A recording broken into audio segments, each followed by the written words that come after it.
Hello, everyone, and welcome to SmashBoxxTV podcast 585. Yeah. What about Slightly it? snowing. It's Is it slightly snowing outside? slightly snowing. It's not quite mid-December, but December 9th. I just returned Wisconsin weather on the double O's. Yeah, I just returned from Gainesville, Florida, where there's a little mix of weather. And let me tell you, for me, it was just about perfect. It was what they call Florida cold, because it was like 65 and a little bit breezy on Saturday. Maybe dip down to the upper 50s at late at night. Yeah, I think it got down to at least that. So a little bit chillier there, but overall, a great time in Gainesville. And Sunday's weather was not ideal. It was rainy. It got nasty in the afternoon. But it didn't seem to matter. Our eventual champion, spoiler alert, he's going to be on the show here in a minute. Our eventual champion was able to battle through it. But overall, a great weekend. Nearly 400 competitors. Wow, that's a nice turnout. Yeah, the A tier that the Chainhawks, Chris, and the entire crew do such a phenomenal job. All the coverage is out, so you don't have an excuse not to have watched it by now. I know there was some extra action going on all over the world actually this weekend, but coverage is out, which makes it that much sweeter that we can welcome in the champion on the MPO side, none other than one Chandler Kramer. Chandler, Hey, buddy. how you doing? Almost didn't recognize you with the natural hair color. Yeah. I've got the natural hair color for a couple more months, maybe actually I say a couple more months, probably a month or so before I decide to go back to color. And what, I mean, this is the hard-hitting questions everybody needs to know. What ultimately determines the color, and then is there a pattern, and when does it repeat? Like, how does the color get picked? So usually it's just a color that I think is fun or that I want to do. So the first draw on tour I did green just because I thought that was really cool, and I decided to try and do bright green because that was just something I thought that would really stand out. I've done blue, done purple, stuff like that. So this coming year, I actually have been thinking about doing bright pink, or I have thought about doing something entirely different. And I'm still working on it, but I think I might do a different color every month for the cancer awareness of that month. I thought I might as well do some kind of reasoning for it. Yeah, I love that. Ever thought about doing the beard as well? Maybe, is it too much? The year I think the year I did purple, I did the beard for Europe, and it faded out for about a week, or like after a week I had color, and it was honestly one of the ugliest things I've ever seen. It was horrible. It just did not work. Okay. I do love the tie. That'll of course create awareness. It'll create conversation and maybe do even some fundraising or something. So that is a great reason to do it. And then also it kind of keeps it changed up and it keeps you on point. Like every month, hey, we're going to have a new awareness. We're going to have a new cause. And not that it needs to be logical, but it'll be quite logical to quite a few people at that point. Yeah, that's very true. Unfortunately, we have enough causes and cancers for that, don't we? We probably have 12 months. I've actually already been looking at the months to see if it was even doable, and some of the months actually are multicolored. So sometimes, if I decide to go that route and do a month for the cancer awareness per month, I might have 2 or 3 different colors in my hair at one time. Okay. That was going to be my next question, whether or not you've ever done multiple colors, like the sides, one color and it's striped down the middle or something, or half and half. I mean, there's lots of options. I've only ever done solid colors. I've never mixed and matched with multiple colors, so it's might be a new one for me. Yeah. Now, the next question is this you? Is this friends and family? Who's doing the work to make the coloring happen? I mean, do you have a degree or a certificate in barber school here? I mean, I have a degree, but it's not cosmetology. I know that much. Okay. The people that usually do my hair is I've been going to a girl around Waco. So at the beginning of the year, whenever I can actually get it dyed fresh around the area, I've been going to the same girl for a couple of years now. And then there are a few places every year that I've kind of been going. The issue, though, is that if I'm going to be doing it every month, I'm going to have to find more places. And on top of that, some of the places that are not on tour this year, so for example, Music City, I used to go to Nashville and I had somebody who would regularly do my hair there. So I would have to just find multiple places to get it done all around. I'm sure people, if you're listening to this and you happen to be on the tour, maybe towards the end or the beginning of the month, reach out to Chandler. Let him know, you can help out. Yeah, somebody could hook a guy up here, especially with the causes. Well, we're closing out 2025, and of course, this last weekend in Gainesville, you picked up what was your second A-tier win, and coincidentally, both of them have been in Florida. What does it mean to you to close out a season or start to close out? You got more golf to play. The season's not quite over, but what does it mean to pick up a win here in 2025, a win of this magnitude?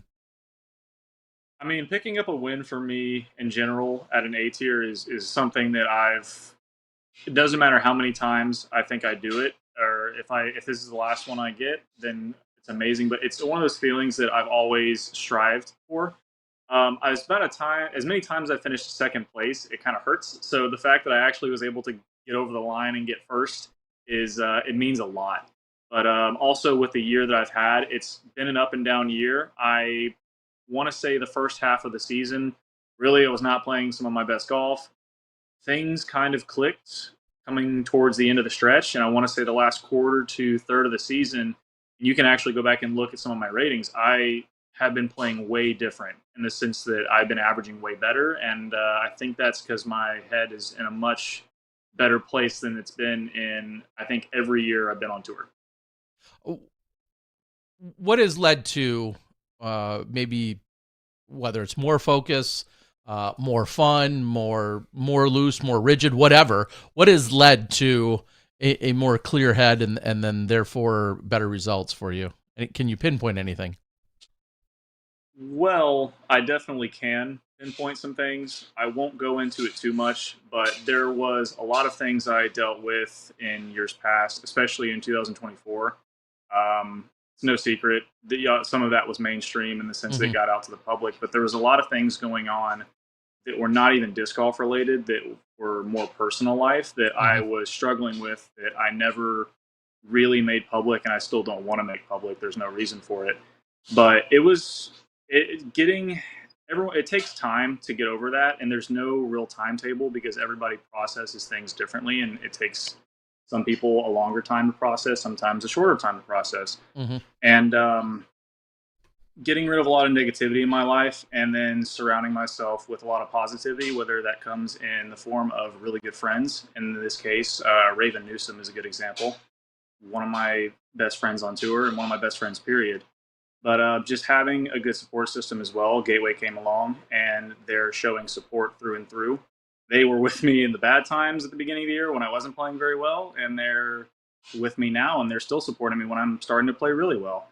But there's just been little things here and there, and then I think I even mentioned it to you. The lack of focus hasn't really been an issue. I've actually been more focused on the course, and I was definitely more focused on the course at Chainhawk after just taking about a month to a month and a half off from even touching a disc. I really wasn't playing. I wanted to go home and I wanted to visit with friends and do a lot of things that I don't really get to do on tour. So having the freedom to just kind of take some time off, actual time off, and then also I'm not injured for the first time for the first off season since I've started touring helps a lot. But it's been an accumulation of a lot of little things and me having to deal with a lot of things that life throws my way. I mean, I think it goes without saying, and it's becoming more and more apparent to the rest of the world, and I think it's going to get a little bit tougher for a little while.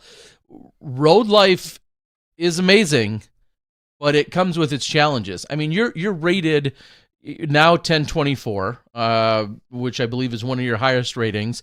You're rated 1024, It but is my career high. yeah, I'll say anyone I'll even go as low as 1010. Anyone 1010 and above, still, like, you're putting in work trying to claw for cash every single weekend. It is so demanding out there, and I guess share maybe some insight with the world when everyone thinks about the glitz and the glamour of being on tour. And not that I need you to, to dip into the negative pool necessarily, but maybe address a misconception out there, or give a word of advice, however you want to word it. What's something you'd say when you're as good as you are and road life's still difficult? Touring is extremely stressful. A lot of times people are like, oh, well, yeah, that makes sense, but it's a lot more stressful than people understand. Just there's little, because at the end of the day, like I kind of mentioned, little things add up here and there, and you won't really realize it, and it may bleed into your game a little bit. Mm-hmm. But on top of that, touring itself is incredibly expensive. It's one of those things where people don't quite understand that everything when you're on the road, you're paying for everything for the most part. I mean, sometimes sponsors can help cover and stuff like that, but there's not really a day where I'm pretty sure I'm not spending money in some aspect. And the other thing too, there was something I was going to say about that as far as touring goes, but it's what was the last thing? Dang, I might have drawn a blank. Might have to come back for a second. Good. It's all right. Yeah, that's such an interesting point, because you think about, if I'm having a bad day or Johnny's having a bad day, you go home and you could just go home and veg out and do absolutely nothing. And you can do that in a van, but you're thinking about, where do you have to stay? When's it going to be convenient to get laundry done? Where is that going to happen at? Are you able to cook that day out of your van, or are you going somewhere else? Are you at an Airbnb or at someone's house? Are you going to get a hotel? Like, whatever, like, just constantly thinking like you're Well, I also think that largely on the move. Yeah, just after having a good or bad weekend, that's a lot of time to yourself. Like you said, if I have a bad day, I come home, I chat with my kids, chat with my wife, have some dinner, whatever, but I'm not driving 12 and a half hours thinking about the last putt that cost me $75. Right. Yeah. It's that's probably another thing about touring that's a little bit hard, at least how I've done things in the past, because I take a lot of focus on practicing and being at the course and everything like that.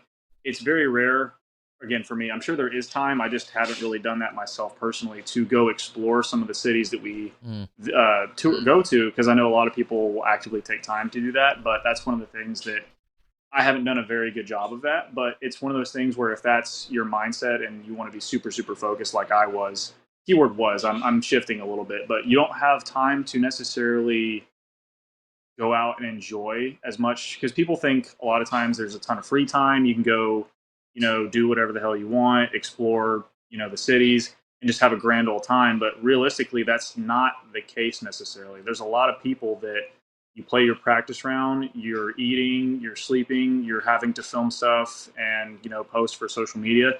There is a lot less free time than I would say people think. But that's also, again, based on how you kind of approach it. Yeah, I mean, it's so different than, I guess, when Terry and I, not that we ever toured, but when we would travel, and it's a different sport these days. There's a different level of competition. There's a different level of seriousness, because, our goal when we went to an event was to see the city. The event almost felt secondary a lot of times. Go to a big A tier down in Nashville. Guess what? Our goal is to check out Nashville. And we get to the tournament in the morning at like 8 a.m. Maybe we went to bed at 1 or 2 and played as well as we played, but I feel like the sport has really evolved over the last 10 to 15 years in its seriousness, where the players now, it used to be a little bit more of a gathering when we had these giant A tiers. Now it's a competition.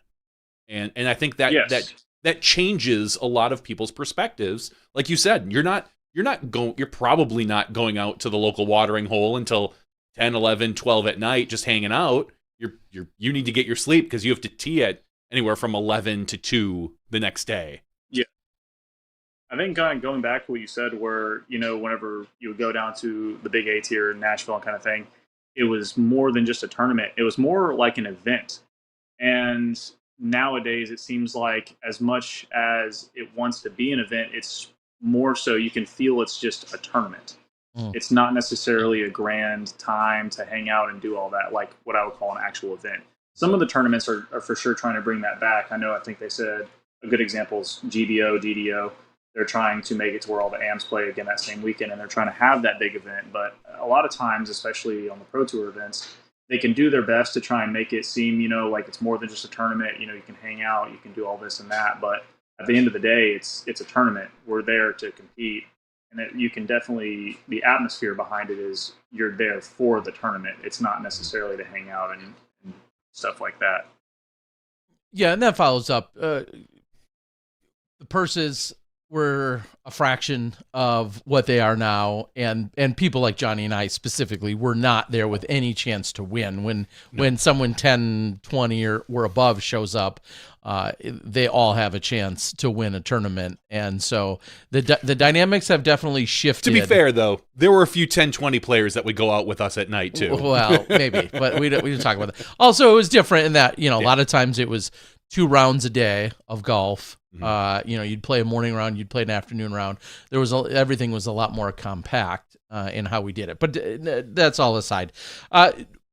You're on the track right now of a number of others who are finding specifically Florida as the off-season destination. Yeah, and I don't want to say they're flocking, but clearly we've had pros move there and set up. Migrating, that's the good word. But pros set up living there and calling it their home, but then also just a lot more people, migrating and being there. Is that the long-term plan, or what does your next couple months look like? So after South Florida, I will be back home in Texas for the month of January for the most part. Okay. There is a local event that happens every year, or at least I'm aware it happens every year since I've started playing disc golf. It's called Straddle the Brazos. It's one round at the Beast, one round at Cannon Park. So it's a pretty big B tier that happens. It's one of the first big events in Texas, I guess, where a lot of people come down and play that one. So I'll play that one. I would like to be in town for my dad's birthday as well, because his birthday is about mid-January. Okay. And I will be in Texas till shortly after his birthday, and then I actually will be coming back to Florida for a couple A tiers and stuff like that to get ready for the season. Because I think right now I want to play the Bainbridge or Reckoning on the River, and then I want to play Tallahassee.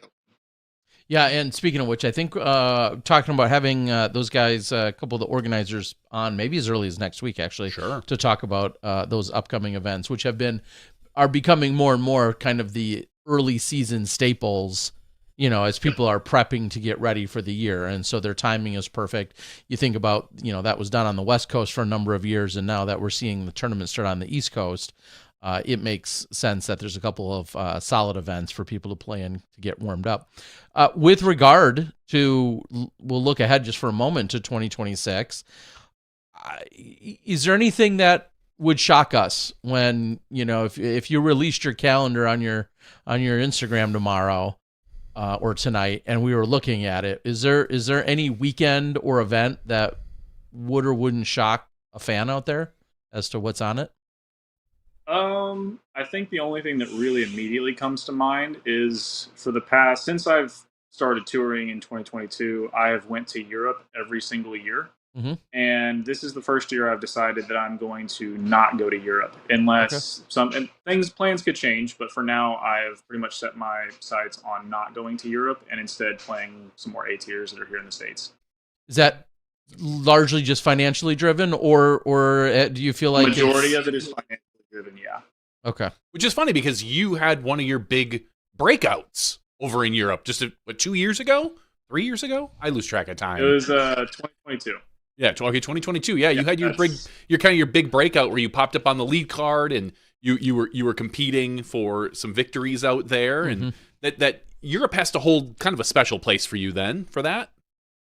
Europe does, and so I was really sad when the Beast and Nokia kind of heard that it's no longer going to be what it is. I know that whether or not it's still there is one thing, but it won't be the same course anymore. So when I heard the last time we played it for Worlds, I was very sad because that course holds a very special place in my heart.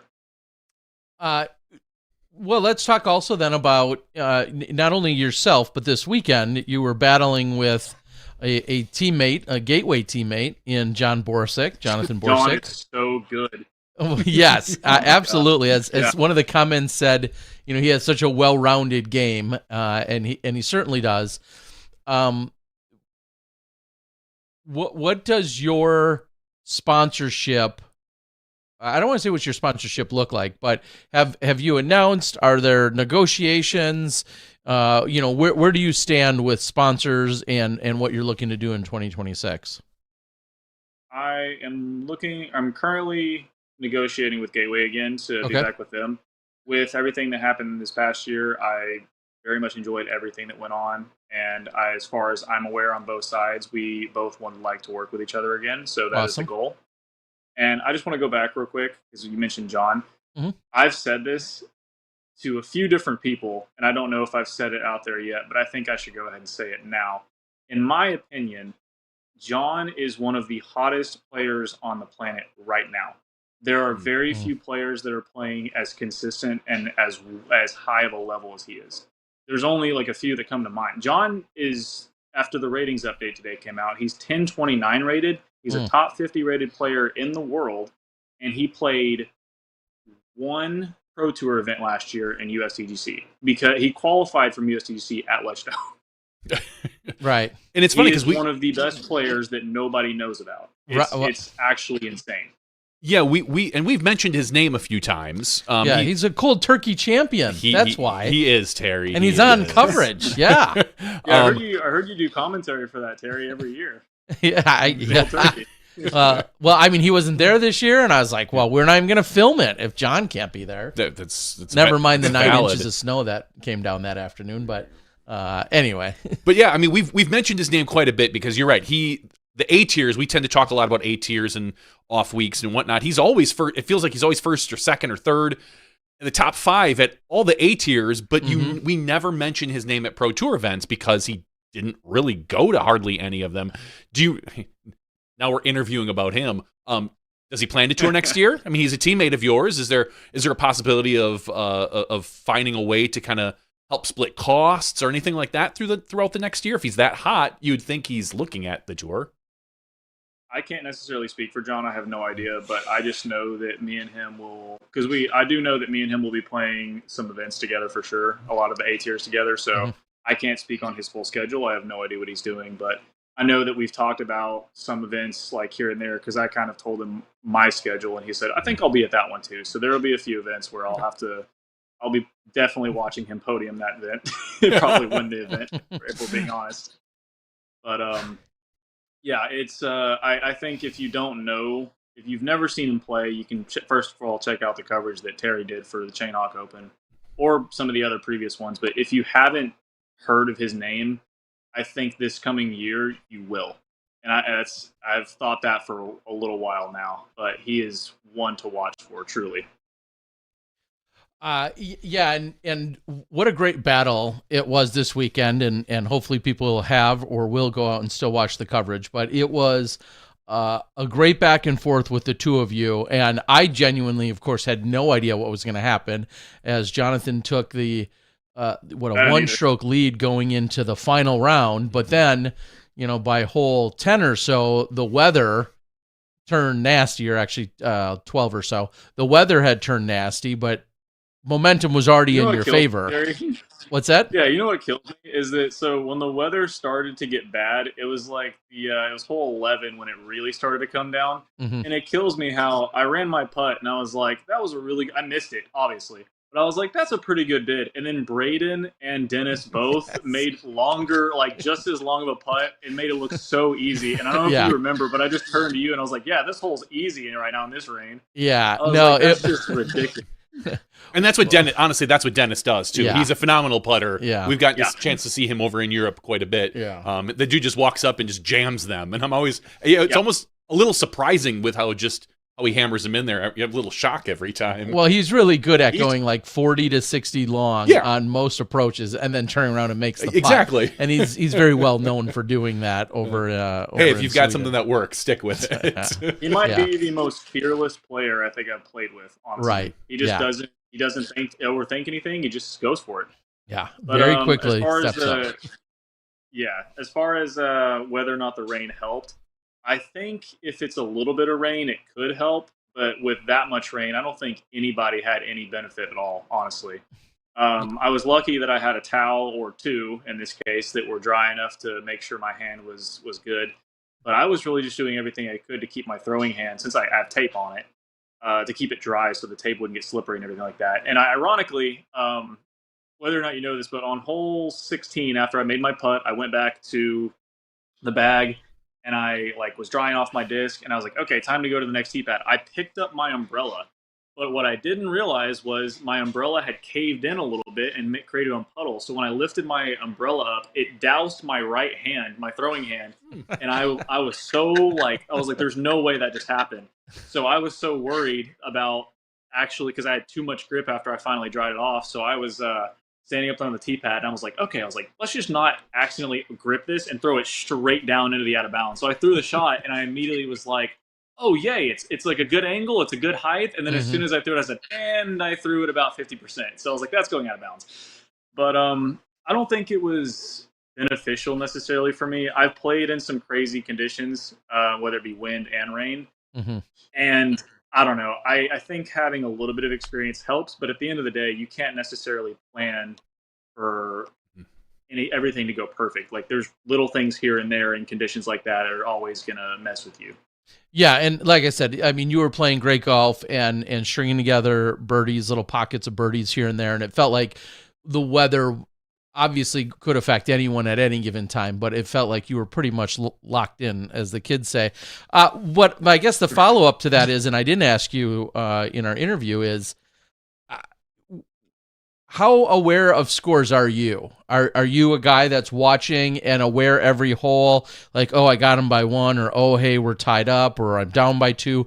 Do you where are you in terms of paying attention to scores, especially when you're hunting for the lead or the win here? So I will say, for this past event, I don't know, it's been probably different for many different events prior, but for this specific event, I knew going into it, in my mind, I told myself, let's focus on me and let's really focus on John, because at the time I think I had 2 strokes over Braden, who was at the time starting the round in third. So I remember thinking, let's just try and keep up with John. I didn't really check scores, and I had no idea what was going on as far as anybody else's scores, because apparently Clay was shooting really well. He ended up shooting, I think, an 11 as well that last final round. But I was not aware that he was even doing well. I was still focused on what John was doing, because in my mind, before the round had started, I said, it's either going to be me or John. That was the mindset I had. If things had gone to a different start and we both were, I don't know, started 2 over through a couple holes or something, I'd be like, well, let's just worry about everybody since we're just sucking. But that wasn't the case. So I kind of told myself, going into it, especially with how consistent both of us had been playing, I thought it was going to be one or the other. So I didn't check scores until I kind of knew, because I was keeping score in my own head, but there was no need for me to check scores for everybody else. Okay. And I did check just to double check, because I wanted to make sure my math wasn't wrong, before I teed off on 18. I just wanted to see, make sure no one else had caught me. No one else was really contesting it. I wanted to make sure, realistically, if I threw it out of bounds at some point, that I could still not screw up, and still maybe get the win.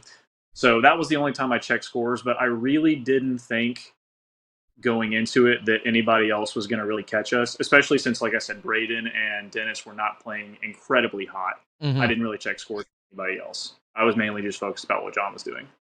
Yeah, and then I think about Braden struggling, going OB on hole 1, and then immediately going 1 over, while the rest of you guys birdied there. Yeah, and I'm looking at the scores, and for everyone's reference, almost everybody in the top 10 birdied the first 2 holes. Yeah. Oh, wait, geez. All right. Almost everyone down to the top 15, other than 2 people, and they took bogeys. So is that Sorry, I haven't watched the coverage, Terry. Is that a birdie bogey hole? It's easy to not get a birdie on hole 1. Hole 2, everybody should get, but hole 1, yeah, it'd be easy to not get one. I mean, not throw a great approach shot, pull something wide, get hung up on the stuff on the left. I could see. I mean, I'm surprised there's that many birdies in the top 15, but almost everyone did get hole 1. So. Hole 1 is actually kind of tricky. Yeah. Hole 1's a little tricky. I think also, like you said, Braden wasn't playing too well. I think to his credit, he was also getting some unfortunate breaks. I mean, in my opinion, based on what I was seeing, he was getting some unfortunate breaks. Yeah, so, you think namely hole 11 on that nasty rollaway. He made up for it in Kansas insane putt, but he was about to be parked. Instead, it hits a huge tree and then rolls 50 feet to the right where he went on to make the putt. But nonetheless, the fact that he wasn't under the basket kind of sucked. Well, then I'll follow all that up with what did you watch and give it to me straight. Did I get anything wrong? Most of it, probably. in any coverage or thought process or things I uttered or shared. I'm not calling out discs, so I know I didn't get those wrong. But I'm trying to think off the top of my head, other than displaying my dance moves, I'm not really sure if there was anything else that you did. Nothing comes to mind, I don't think, as far as game plan or like anything towards me. There was probably something because I remember what was it? There might have been one hole, but oh no, I will say because you did film. I was on coverage for round 2, right? So I could acknowledge this now. That tee shot on hole 10, the par 5 that goes straight and then dogleg to the left with a Mando on it. Right. Okay. My tee shot, when you were like, "Yeah, I think you left it a little short," I out loud, because you weren't by the tee, you were at the catch cam position. Right. I out loud, as soon as I threw it, I said, "Wow, that's awful." To everyone on my card. So I was like, being nice. So short. Yeah, that's so short. Yeah. Yeah. You were like, I think he doesn't really like that, and I was like, no, I hated that. It was not good. Okay. Now, I guess let me follow up though. Are you trying to be where are you trying to get to on that tee shot? Because with the way it bends at the end, up and to the left, and there's OB to the right and OB long. What is the landing zone for you? Where are you trying to get to? So the landing zone for me is strictly position. I don't care about distance. It is so for those that are looking at the hole on coverage based on how the tee shot is from your angle. I throw and it curves back to the opposite way. So in this case, it's going to be curving to the left for the camera position. So the Mando, and on that, based on how you were filming, the Mando's pointing it to where I have to go to the left side. I'm trying to go further left and a little bit further distance-wise, closer to the out of bounds, but not a ton. The main reason for that is because I like to go roller on the second shot. Sure. Because I don't want to mess with the out of bounds that's on the right. Yeah. And a lot of people might be thinking, okay, well, you could throw a backhand. I actually have started throwing backhands for approach shots, but the reason I wouldn't throw a backhand there is because it's too tight of a window for me to where I'm comfortable throwing that. So that's why I wouldn't throw a backhand. But I like to go roller on the second shot anyway. But the tee shot is, in theory, throw it at the Mando and have it fade to the right. Okay. Gotcha. I feel like that was the only, we'll say constant or consistent criticism throughout the entire weekend. Really, is like, oh my gosh, why is he not throwing a backhand on that second shot? Don't worry, I read the comment. I assume, mistake number one, my friend. You know better than that. Well, I mean, what are you biting your tongue and not typing when you're reading those comments? Because like 5 people wrote that, because everybody. To be fair, I wanted to write. Okay, when he's polishing his trophy, I'll let him know of your pro tip is what I want to write. But I even abstained from that. So what do you want to say when somebody gives you a hard time about that? So realistically, I didn't see that comment until after the third round. Because after the final round, because to be honest with you, I didn't realize you were putting the coverage out that quick. I thought it was going to come out like a week later. Yep. I didn't realize you were that quick with it. So it was after the final round, and I was reading the comments because I do like to do that sometimes. And I was like, oh, okay, these comments are pretty cool. And then I saw one dude on there. Come on, Chandler can't even throw a 150-foot backhand. I know beginners that can do that, and a couple laughing faces. And I'm about to put, well, the guy who threw a roller still got par, and he's holding the first place trophy. So did it really matter in the end? No, it didn't. Right. But Right. I was looking at that and I was like, I think he meant it as more of a joke. And even if he didn't, he can go check the scores for round 3. It'll be fine. Hey, scoreboard. Yeah. Okay. Like, yeah. I was just like, I don't know. At this point, I feel like I've seen a million of those comments. So Sure. sometimes, unless I'm really in a bad mood, I try not to just respond to them anymore. Yeah. I mean, you're rated 1024.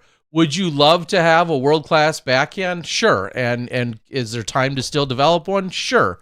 But you're rated 1024 and you don't throw a backhand. I think everybody else should be thankful that you don't have a world-class backhand right now and be that much more deadly. I mean, it's kind of funny, how worked up people get. And it might be a little bit of a shortcoming, so to speak, right now, but you're rated 1024 and, playing great. Like, chill the F out, people.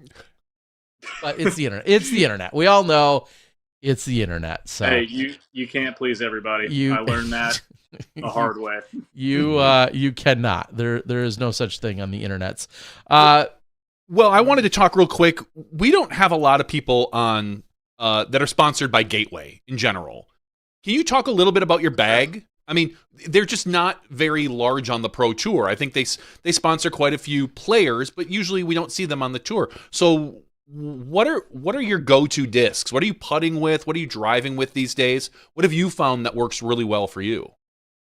So there's a common misconception. Okay, I'm just going to go ahead and say this right now. I am not a traditional player by any means. Really? No. Really? I thought we just covered that. Yeah, but no, I have to say that because there were certain podcasts that I'm not going to say who, even though one of them clearly did not like me, apparently, based on how he was saying it.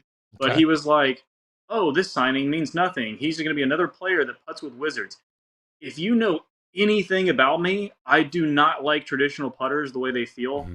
I putt with a damn Devil Hawk. It's an approach disc, basically.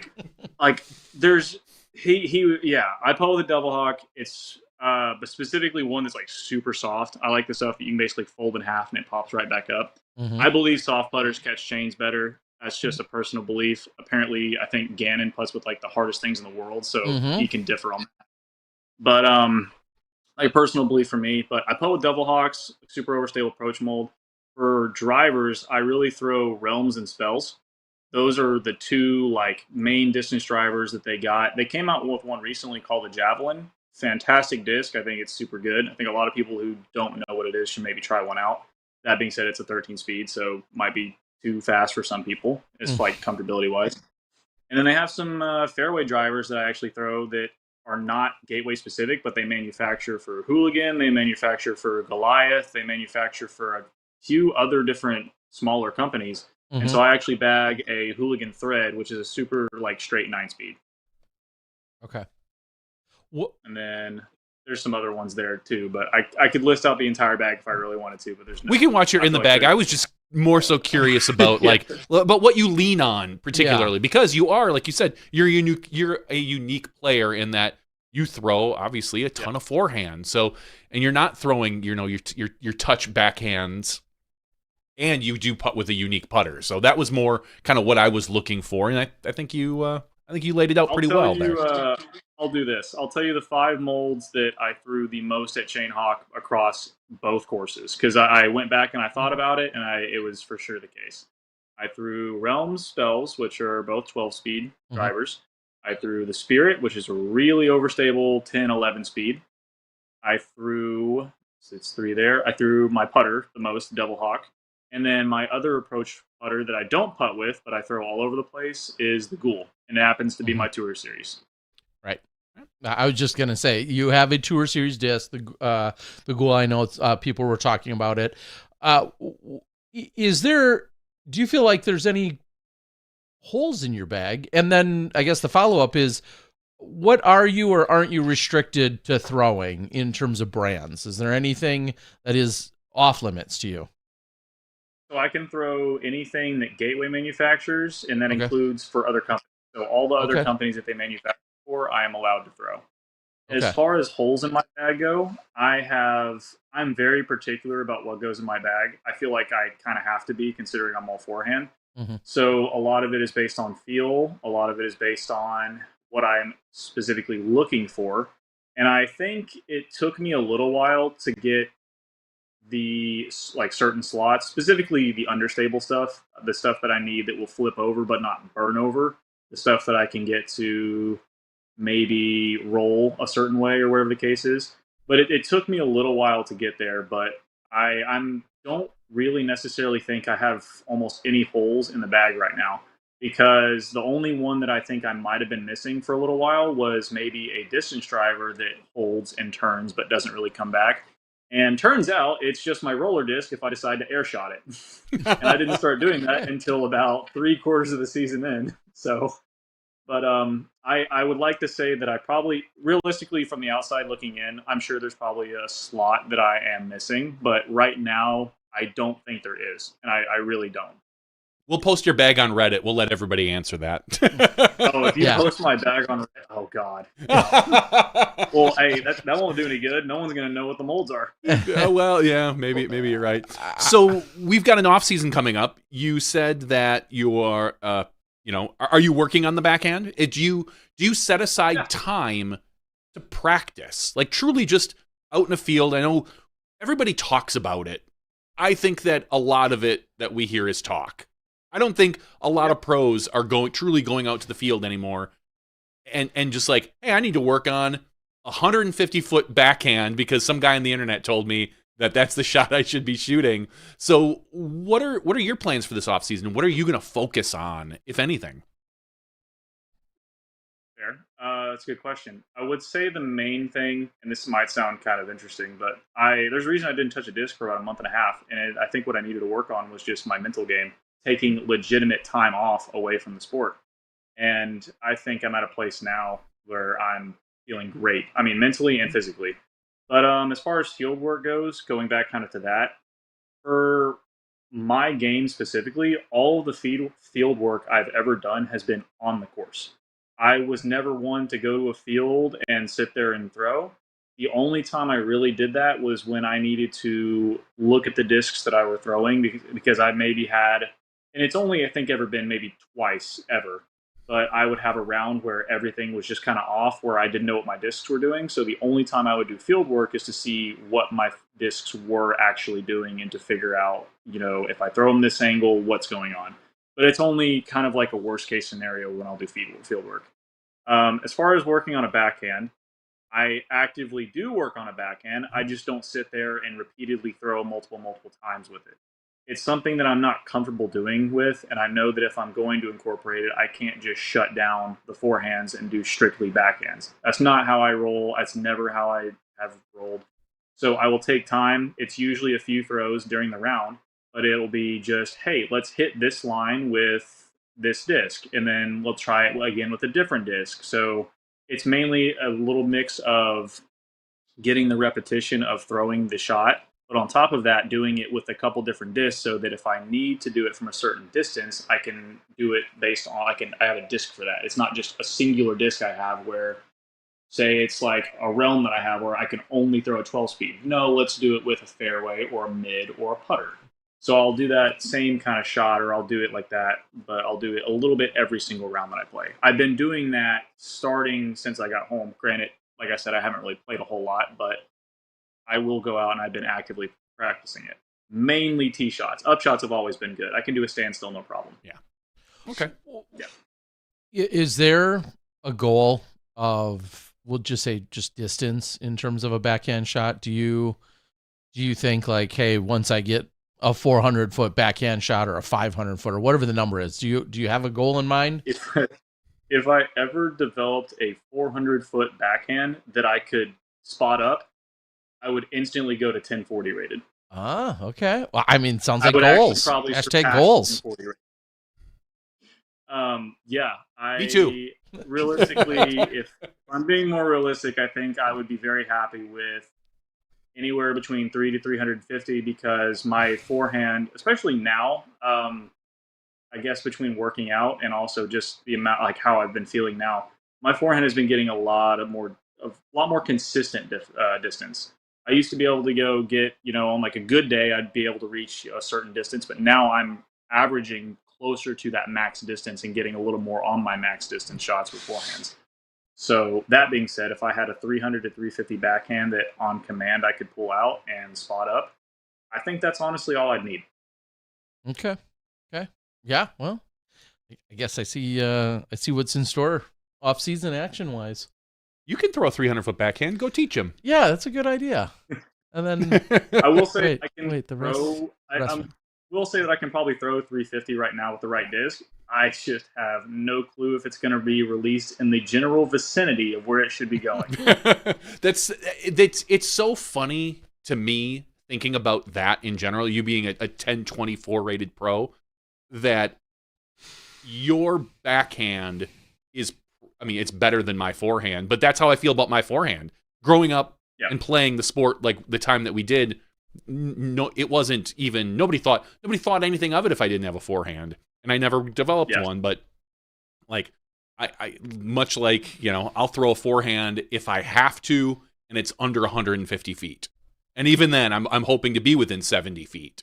Like, that's kind of my goal, those hashtag goals, like Terry was saying. But it's funny to see that out of a player in today's game that, is one-sided. And we've seen it with other players. Like, this should tell you the progress of where my backhand is, because like I'm actively trying to gain power on it. So I was out at Brazos Park East, my home course, because I'm from Waco, surrounding area. And I went out to tournament hole 16, which is that big open par 4. It's the one before they. It's kind of eagleable, yeah. Yes. So I went out there and I was doing a couple of backhand shots, and I said, "All right, let's just absolutely rip this one for no reason. Like, let's just see how far I can get it." Because the past like 2 I'd thrown were pretty much dead straight, and I was like, "Oh yeah," I was like, "We got control of it. We'll be fine." I legitimately, and like, excuse my language, but like I legitimately what the fuck Richard it and put it over the fence on the right. I yanked it so bad. I almost hit a car, which if you have seen it on camera, you're like, oh, okay, that's doable. If you're in there in person, you're like, how did he go that far right? Like, that's impossible. But that's how inaccurate my backhand is. It's like whenever Germ used to make jokes about him being a sprinkler system, mine is like the full-on sprinkler system right now. I don't know where it's going to go. Okay, well, that's good to know as a camera operator. I'll make sure to just keep an eye out if he lines up a backhand and he lines up a backhand. I mean, that makes sense if you're trying to. The kids still say yeet a disc. Like, if you're trying to yeet the disc, if I'm really trying to rip it, I don't know where it's going. If I'm being smooth with it, I got a really good idea where it's going to go. Nice. Okay. Well, good to know that there's room for improvement on something specific. And like you said, if you develop that 3 to 350 backhand, here comes 1040. Before we let you go, are there anything on the wish list when it comes to sponsors or supporters of things that you might be looking for? And what I mean by that is usually, well, I've got, a jersey sponsor in Cardinal, for instance. Maybe you have that locked in for next year, but maybe you're looking for a shoe sponsor. You've got a bag sponsor, but you want a blank sponsor. Is there anything that if somebody's out there and wants to support you, wants to partner up with you, is there anything in particular? And don't just say BP gas cards, because BP's not handing those out, unfortunately. And I know everybody needs them, but. No, I wish they were handing them out. That'd be great. I know. No, so as much of a joke as this is, it would go a really long way, especially if I am trying to do what I'm doing for next year. But if there are any hair dye sponsors out there, that would be really helpful, because especially if they want to pair up with me for what I'm trying to do next year, that would be really helpful. But as far as other sponsors goes, I've got my bag sponsor, Discology. I've got Gateway. I've got Hooligan. They're both manufacturers. I've got Drive Bags. I've got Cardinal. I re-signed with Cardinal, so awesome. I just haven't publicly announced that yet. But I've got a lot of sponsors that I'm very happy with. So the only one, as much of a joke as it sounds, I would actually like a dye sponsor for my hair. It doesn't. Well, the best thing about that is it doesn't have to be a dye company. It can be any company that wants to sponsor your hair. Like true. Any manufacturer. A realtor could pay for your you know, you to get your hair dyed. Exactly. If they really wanted to. You know, if you're pushing promotional or anybody maybe that has a connection to whatever that, call it cancer of the month. It sounds like it's a male thing. But anyone that maybe has a connection like that. I figured I'd reach out to a dye sponsor. It'd probably be easier. Because I know if I reached out to a different company that was just kind of random, like he's like a realtor or something. Sure. I've always paid to get my hair done. I've always paid for anything disc golf related. I've always paid out of pocket. That's kind of a misconception for some people. They're like, oh, you know, maybe he's financially backed by something. No, I've always paid for money or paid for everything disc golf related. That shit is not cheap in the slightest. No. It's usually upwards of $100 to $120 every time I get my hair dyed. Okay. So it's one of the things where it would actually help a ton. Is like I said, think about it like this: if it's $100 to $120 on average, and you're looking for 12 months out of the year, that's minimum $1,200. Right. Yeah. Go a long way. Well, just lay off the manis and petties this year, and then you'll save a few bucks that way. And just stick with the hair dye.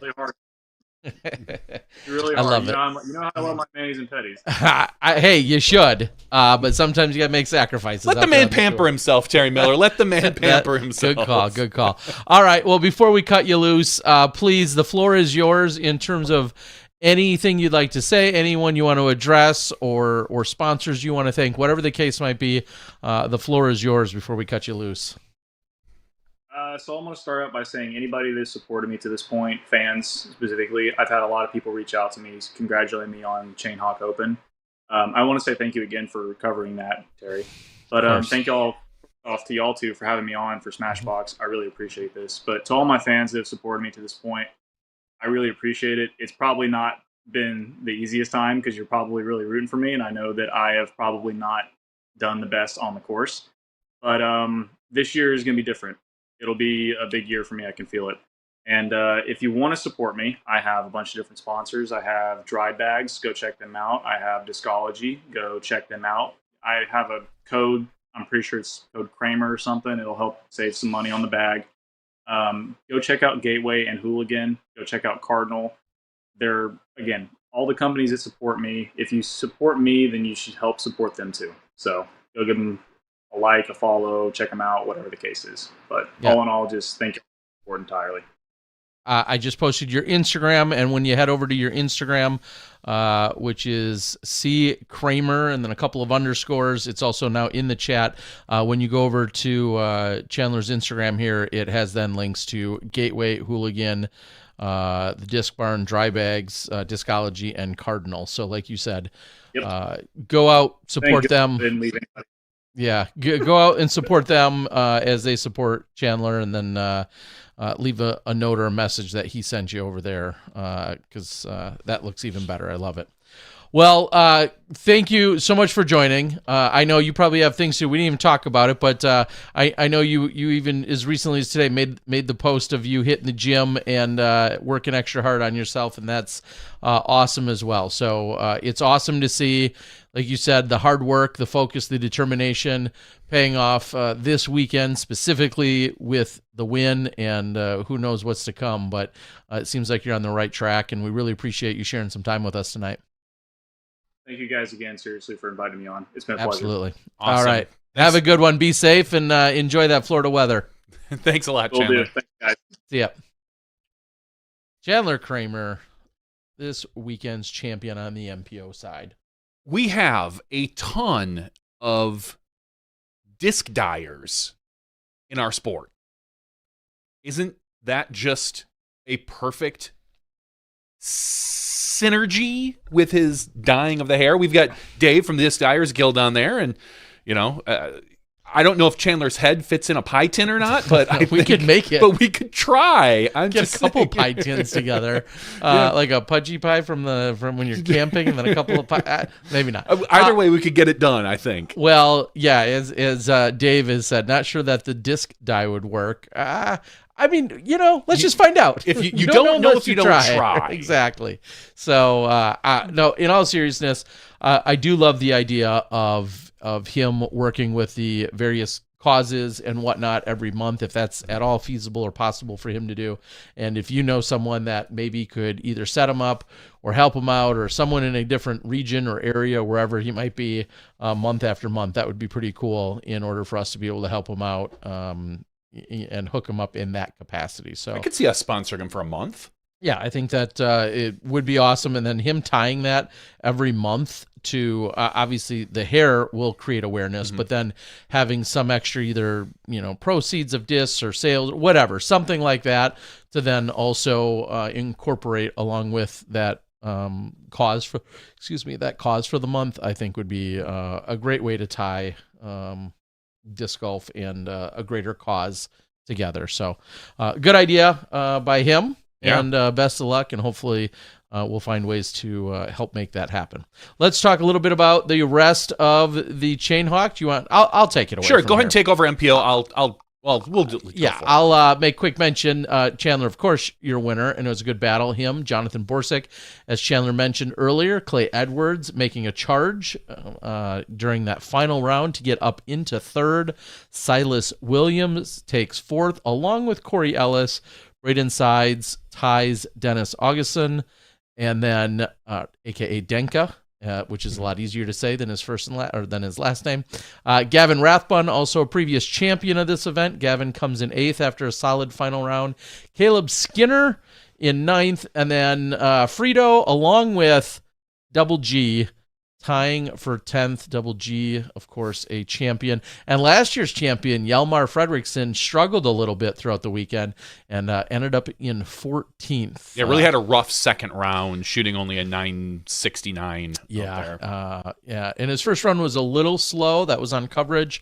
Just a little off the pace, but second round, like you said, was the one that he struggled. We were out at the new Legacy Oaks Disc Golf Park, which is the first time that it's been seen for this big event. It's about 15 minutes outside of town. How was it, Terry? Alachua, which I'm so glad somebody else said, because I would have never guessed that's how it's pronounced. Which is funny.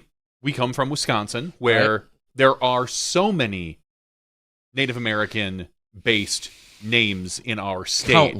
Countless. Everything from like Wauwatosa, Minocqua, Waiwiga, Ashwaubenon, like just names that you hold in front of any person that's not from Wisconsin and they struggle with. And understandably, I'm not McGuanago, Muskego. But like yeah. Butamore. So when someone gets tripped up on another name of a city, that always makes me like, oh. Yeah, it just what is it? Alachua. Lucia. That's what I would say. Yeah, and it was Alachua. Okay. Anyway, so it was a good course. It was great. It was different than what we've seen at Northside. Not nearly as many trees, but a little bit more length to it. I know they've been working hard to get another course in the area, and that alone, I mean, there's always going to be excitement. So the fact that you have a course that I want to say was like 7,300 feet, means it's a pretty solid course.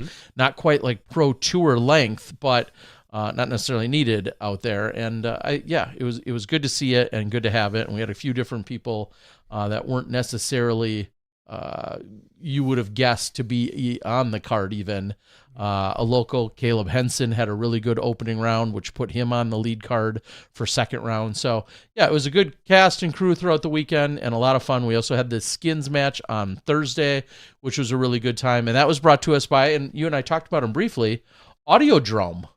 Record company. The record company, the one that did the awards, right? They just basically, I came to learn that they sponsored the skins. They were the primary sponsor for the skins. Yeah. They're right there in Alachua, is where they're headquartered. And I also learned a little bit more. It's all in the video where I caught up with the owner, one of the co-owners, Betsy, and they are... all of their production for their record and their vinyl making is all green, all done through solar, and they're exclusively powered that way through everything that they do. And they do small runs of vinyl records for people, and they got a ton of different versions. Can we get our podcast on vinyl? That's every week? Yeah. Like it has to be a double vinyl? I was just going to say like the 4 vinyl set, the quad vinyl set. So yeah, we could. They do runs as few as 100. There you go. So every single Patreon member, maybe every week. Maybe we do that for like our 1,000th show. There you go. Put it on vinyl and just, sell a limited edition version of it. Yeah, and that's who we'd go to for sure, is Betsy over at Audiodrome. So that was really cool to meet her, to learn a little bit more about their story. Obviously, their main customers are smaller bands, people just getting started, or people that just want to do a really small run. Whether it's a collectible piece or whatever. It was awesome to get to meet her and learn. Now I'm already regretting. Maybe next year, if they're involved, I'd like to get back and maybe even get a little tour of their vinyl making cool. shop. I think I told you this. My boss did a tour of some sort of vinyl shop, and when they trim the vinyl, it basically drops into a kind of a pile and makes this. It was almost like a modern art sculpture of all these different colored, mostly green and blue for this particular run, but it looked like you could say maybe like a nest of snakes or just an intertwined kind of thing. And he has it in his office. I think maybe it came from Nashville area, but when he did a tour and he literally asked me, he's like, "Can I have that?" And they looked at him like he was nuts. Like, "Why would you want this?" And he's like, "I think it looks cool." And when you walk into his office, you just see this. You have no clue what it is, but he explained it to me. It's actually vinyl cutoffs that he just walked off and was like, "Oh, cool." Which is funny you say it, because we put out a couple videos, and I've got a couple more to put out, of them throwing like basically untrimmed, X out, well, for lack of a better term, factory records, seconds. Right? So we've got some footage of it, and they were throwing it at the end of the skins match. And they do exactly what disc golf does, in the sense that, as you're just saying, they trim off like the flashing. The flashing, that's the word I'm looking for. They have flashing on them. And Corey was holding onto one of these records that had this huge chunk of flashing all around it, and that's what he was actually getting a good grip on. Oh, sure. Before they were about to throw them. But yeah, very similar to what we do with disc. They go on in the machine, and they just trim it just like we do with disc. So it's funny. It's pretty much the exact same thing. Same concept. Wow. Is the flashing that's on there. So anyway, it was very cool getting to meet her and learning a little bit more about their story, and then to know they're not even necessarily integrated into disc golf. They're out of Alachua, which is where this new course is, and they're like, "Hey, there's something else going on in our community. That's awesome. You guys throw round objects." Yeah.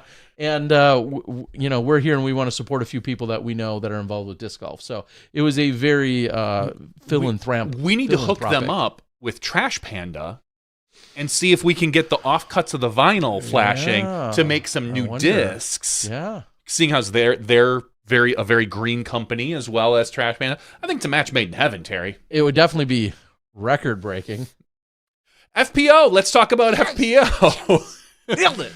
Winning this event was Rebecca Cox, shooting a 12 under par, 992, 961, 955, winning $907. Second place, Jessica Gerthy at 9 under par, winning 625.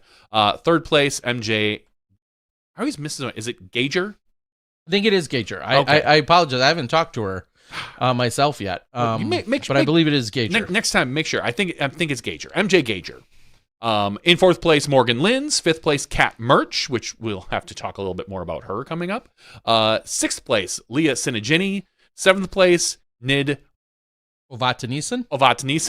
Thank you. Seventh place, Rebecca Frazier, tied with Chandler Ray and Jordan Linz. And that rounds out your top 10 and everyone who happened to cash. Love it.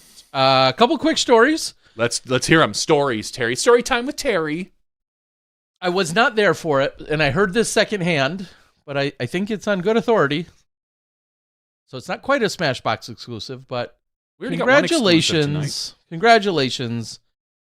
to the Gerthies who are expecting. That's awesome. There's been so much off-season banging.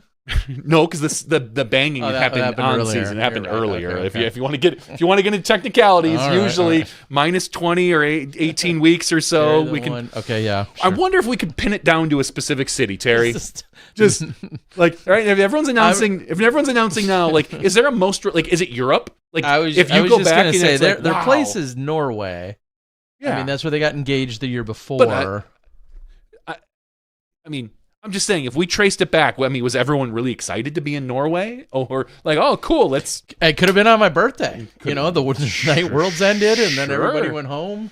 Sure. After they all watched Sandstrom or whatever, the DJ, and everybody, no, no, no, no, no, no, no, no, no, no. These are images that none of us need at all. But congratulations to the Girthies. I think I saw Alden Harris got married. Yes, he did. Because they went to Arby's for fries. Yeah, of course. Who Curly doesn't? fries. Curly fries. Hey, that's a pro move. Yeah. If you remember after my wedding, I ran out as the groom and got a bunch of pizzas for everyone Right. that stayed up late. And just gave away pizzas. It was like, hey, thanks for coming. It was awesome. A lot of fun at my wedding. But we saw, obviously, Germ. We had An announced announcement. earlier. We've We've talked about seen, that last week. Yeah. Andrew Presnell just getting married. Yep. Yeah, lots of good Katie things going on. Tate getting engaged a little Yep, earlier. yep, So yep. there's been quite a few announcements in this off season for people that are Doing those things. doing the family thing. We'll just say. Yes. So congratulations, Jessica Weiss.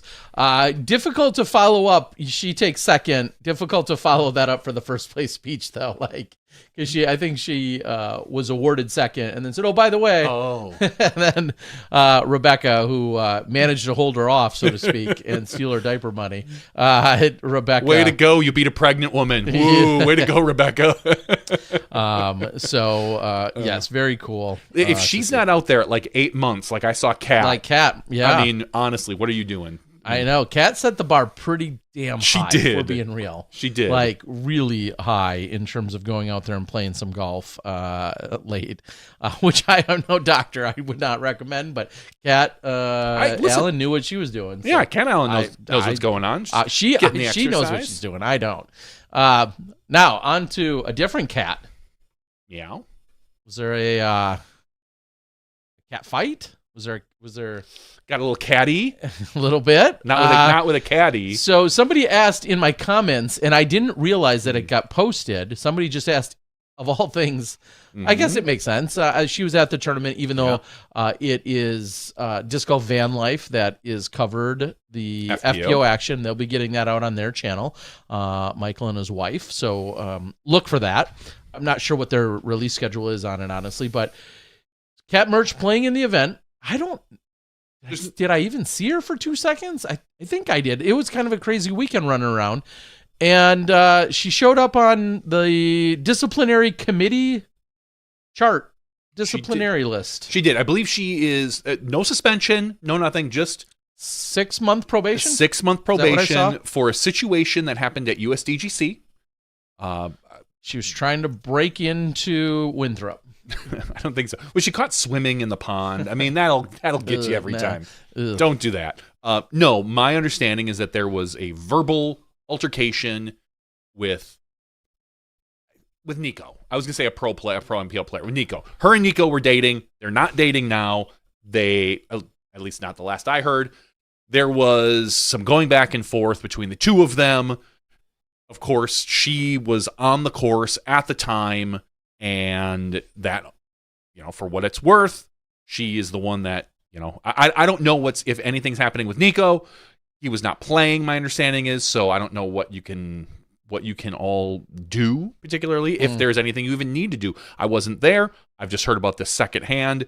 So yes, she is on the probation for the next 6 months, I believe until June or something along those lines.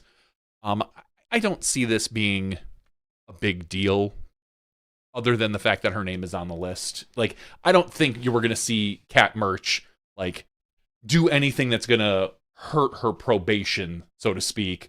It's just, this is something that you have to take seriously. You have to, if the situation did happen and she was a disturbance to other people on the course at the time, regardless of the reason, you have to take it seriously, and all the appropriate measures were taken that went through the disciplinary committee, all the levels, and she's on the list. I don't know if we'll hear anything more about it other than that, to be honest. Yeah, and I have nothing else to really add to it. At first I was made aware of it through the comment section of my YouTube channel. Yeah. I saw it out there for 1 second today. I had heard something of said altercation right after it had happened. And clearly this is now the result of it. I can't speak to any more of it. I can't say I know. I wasn't there about it. Yeah, I don't know any more about it. Yeah, that's the process is all I can say. So I can't speak even to any validity or not. I trust that everybody did what they're supposed to do. There's an entire very specific laid out process. They do when things of interviews this- with yeah. witnesses and all that other when stuff. all this happens, and it seems like that is where it's at. So if you want to know more about it, I'm sure you could read about the process that's out there. But yeah, go to PDGA and do a search for the disciplinary process, and Yeah. I think they'll give it. I think there's been a few articles in the past, but I'm guessing that there's a description out there if you're really interested. yeah, but yeah. And then real quick, not so quick, real quick, whatever. Serious and legitimate, for the first time in a while, some very legitimate FOMO for me this weekend. The 50th Jubilee taking place in Oak Grove in California this last week, in a celebration of the first disc golf course in the world with baskets, the first permanent disc golf basket course in Oak Grove, and lots of legends of the game there. Tournament director Mark Horn, assistant Sue Horn. Yeah, and they hosted what was the tournament, The tournament but to portion me, of it was clearly, it would have been so much more about the stories. Yeah. They had gatherings, they had people going out and doing, and giving speeches and doing all these other things. And then there was a team-based tournament that I missed that went part. along with it.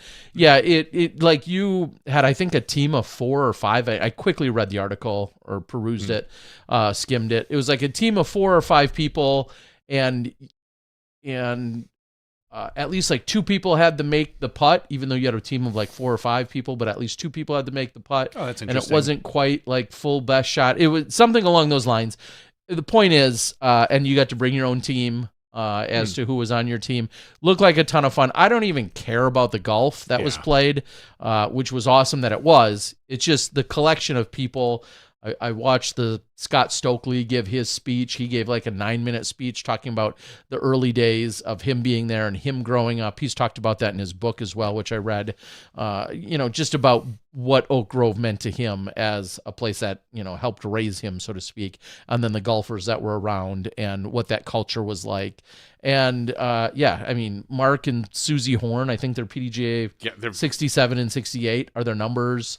Obviously Stork was there, and then just countless other people. Doug Bjerkus of the PDGA was there. A number of PDGA reps were there capturing stuff. We'll go to so the I'm sure 75th. stuff was filmed, and I'm sure we're going to see some stuff get released in some capacity, not necessarily of the golf, but of some of the stories and things that were told.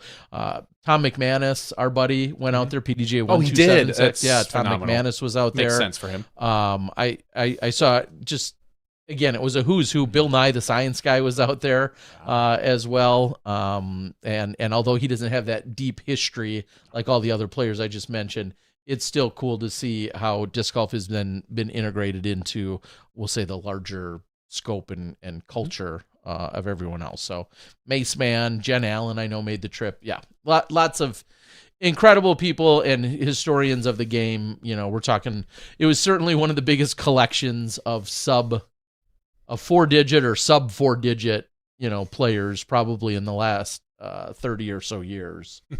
Probably since they all actually got together to play. That's what I mean. That's what I mean. Yeah. So I had serious FOMO by not being out there, but it looks like it was a great time. So I'm super happy for anyone that made the trip. All right, we're going to talk about one more A tier. It is the TCPR presents Playa Lucia Open 2025, powered by Prodigy. I think it's Playa. Playa? Even though it looks like Playa. Like Playa. I'm sure we're the first to make that joke. Doesn't matter. We'll be the last as well. This was in Puerto Rico. Yep. We saw a couple of our top pros travel down to Puerto Rico to play. Winning this event, which is an A tier, won Jeremy Koling, taking home $774 US. Second place, Luke Humphreys. Third place, Austin Bates. Fourth place, Reese Peterson. Fifth place, Lowell Marker. So congratulations to your top 5 at the event in the MPO. There was an FPO division, and winning this, she just can't get enough. Owen Scoggins shooting a 19 under par, beating Sarah Hokum by 11 strokes. Owen took home $369. Third place, Britt McKibben.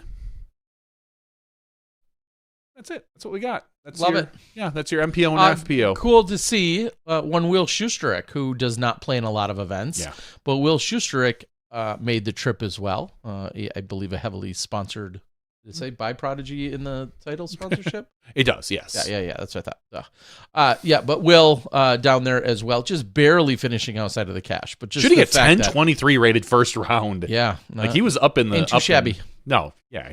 So awesome to see, and congratulations to everyone out there. I know there are quite a few people that are going to be in Coquilloc in Mexico this upcoming weekend. I think you're going to see similar cast and crew of some of those players.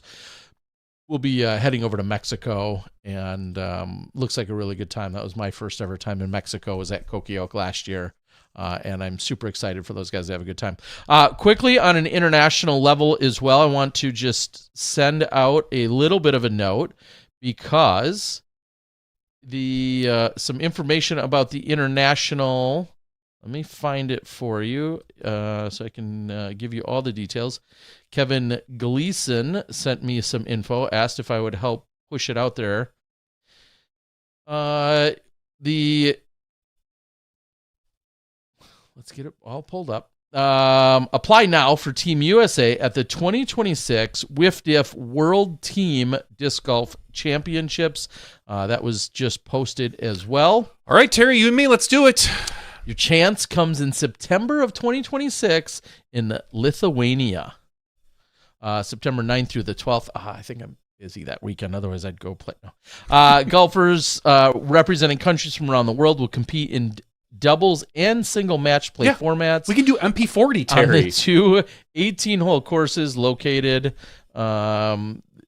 They're the main course, known as the Pilgrim. Anyway, as an official WIFDIF National Association for the United States, the PDGA has been tasked with filling Team USA roster, which will include MPO, MP40, MP50, FPO, and FP40 divisions. We talked about this a little bit when this event essentially was in Australia just last year. And so super excited about it. Who better than us for MP40? Name two better MP40 players. You can't. You can't. There's none better. I could list hundreds of them off the top of my head. No, I don't believe that, Terry Miller. But this sounds right up your alley. There is no payout for the event. Well, then guess what? Most of those MP40 players will probably say, like, okay, let Johnny and Terry do it. Yes. You must be a current PDGA member, must be at least 18 years old, or travel with a parent and guardian. So anyway, very cool. Just putting it out there. Let me see if I can get a link. I will just put it out there. Oh, there's an application. I'm going to put you have to apply. Yeah, in the chat. I'll put it out there right now, just for the sake of having it, so you guys can see that if you don't know already. And I think it was posted to the PDGA page. It was. That's where I was actually just about to talk about that. So yeah, Kevin Gleason, who was your team captain for Team USA. Was he just a participant? He's probably the captain. I don't know. We're going to say he was, along with somebody maybe. Had sent me the note today and asked if I would help get it out there. So, yeah, pretty cool to see. Also on the PDGA, if you're interested, they are taking nominations for the Bob West Award, which in my opinion is one of the most prestigious awards the PDGA gives out, as well as the 2025 Becky Zalek Award. So if you are interested in or know somebody that you think would qualify for either of those awards, submit something. Submit some nominations. Sportsmen's and sportswomen's. Right. Sports people's. And maybe that goes hand in hand. And I have not consumed a minute of it or a second of it because I just saw it pop up in my screen tonight. I looked at it just a little bit today. I just saw it, but the Disc Golf Ultra World has released some of their fandom survey results. Well, it's being released on Ultra World, but the actual fandom survey is done by a third party that is owned by Ultra World. No, they're not actually. They're not owned by Ultra World. They work closely with Ultra World, but they are not. It is a separate. My understanding is a separate organization, but they post most of the results through Ultra World, and they're very Okay. Either way. But either way. The portions of that survey, because it's broken up into 600 different compartments. But they have released some of it as of now. I'm just kind of quickly perusing it.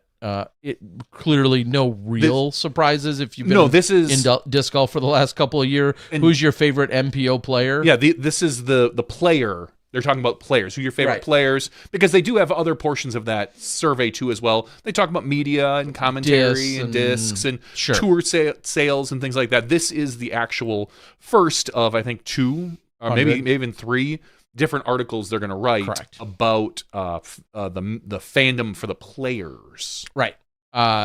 Who is your favorite MPO player as a question? Simon Lizotte comes in on the top of that chart. Then Kelvin Heimberg, Paul Macbeth, Anthony Brella, Antala, Gannonburg, Ricky Wysocki. Then you scroll down. Who is your favorite FPO player? Kristen Lott, Silva Saarinen, Owen Scoggins, Evelina Salonen, and Anniken Christensen Sten. I'll be curious to see next year, because this was pushed out right, I believe, after Worlds, right during and after Worlds is when they started promoting it. And Kristen still hadn't made her full announcement. She was playing poorly, I think, at Worlds or something along those lines, and then eventually whatever. So I'll be curious to see actually next year what type of quote-unquote hit, or if they'll even include her next year in the fandom survey, how that looks. Like, it would make sense for them, even if she doesn't play a single event, just to see the results as to, like, is your favorite player still Kristen? Well, and funny enough, and I think they talk a little bit about this, because I think they were doing it right as the festival. It was the festival. She had that final round festival, and she ended up losing to Saarinen. And then it's just wild to kind of scroll down, and it talks about changes from year over year. Again, you guys can break this all down. I'm not a stats guy, but just reading how Kristen has one of the wildest swings in terms of then not being as liked or whatever. She's still the most liked, but then I think feeling like there's a lot of retraction in other ways to look at it. And I think, how dang fickle some of our... I mean, I don't blame them. I mean, because if you filled this out a little bit later in the survey window, you probably had more information as to what Kristen was kind of doing, how she was playing, withdrawing versus filling it out right when it released. So I don't know. But what I will say is, looking at the top 2 players, Simon and Silva. First of all, 2 foreign-born to the United States. Right. Jeez. Oh, gosh. There's so many jokes I'm not going to make. But second of all... And by MVP. That is my second comment. Both sponsored by MVP. MVP has the top 2 most liked players in the sport. But they don't have you.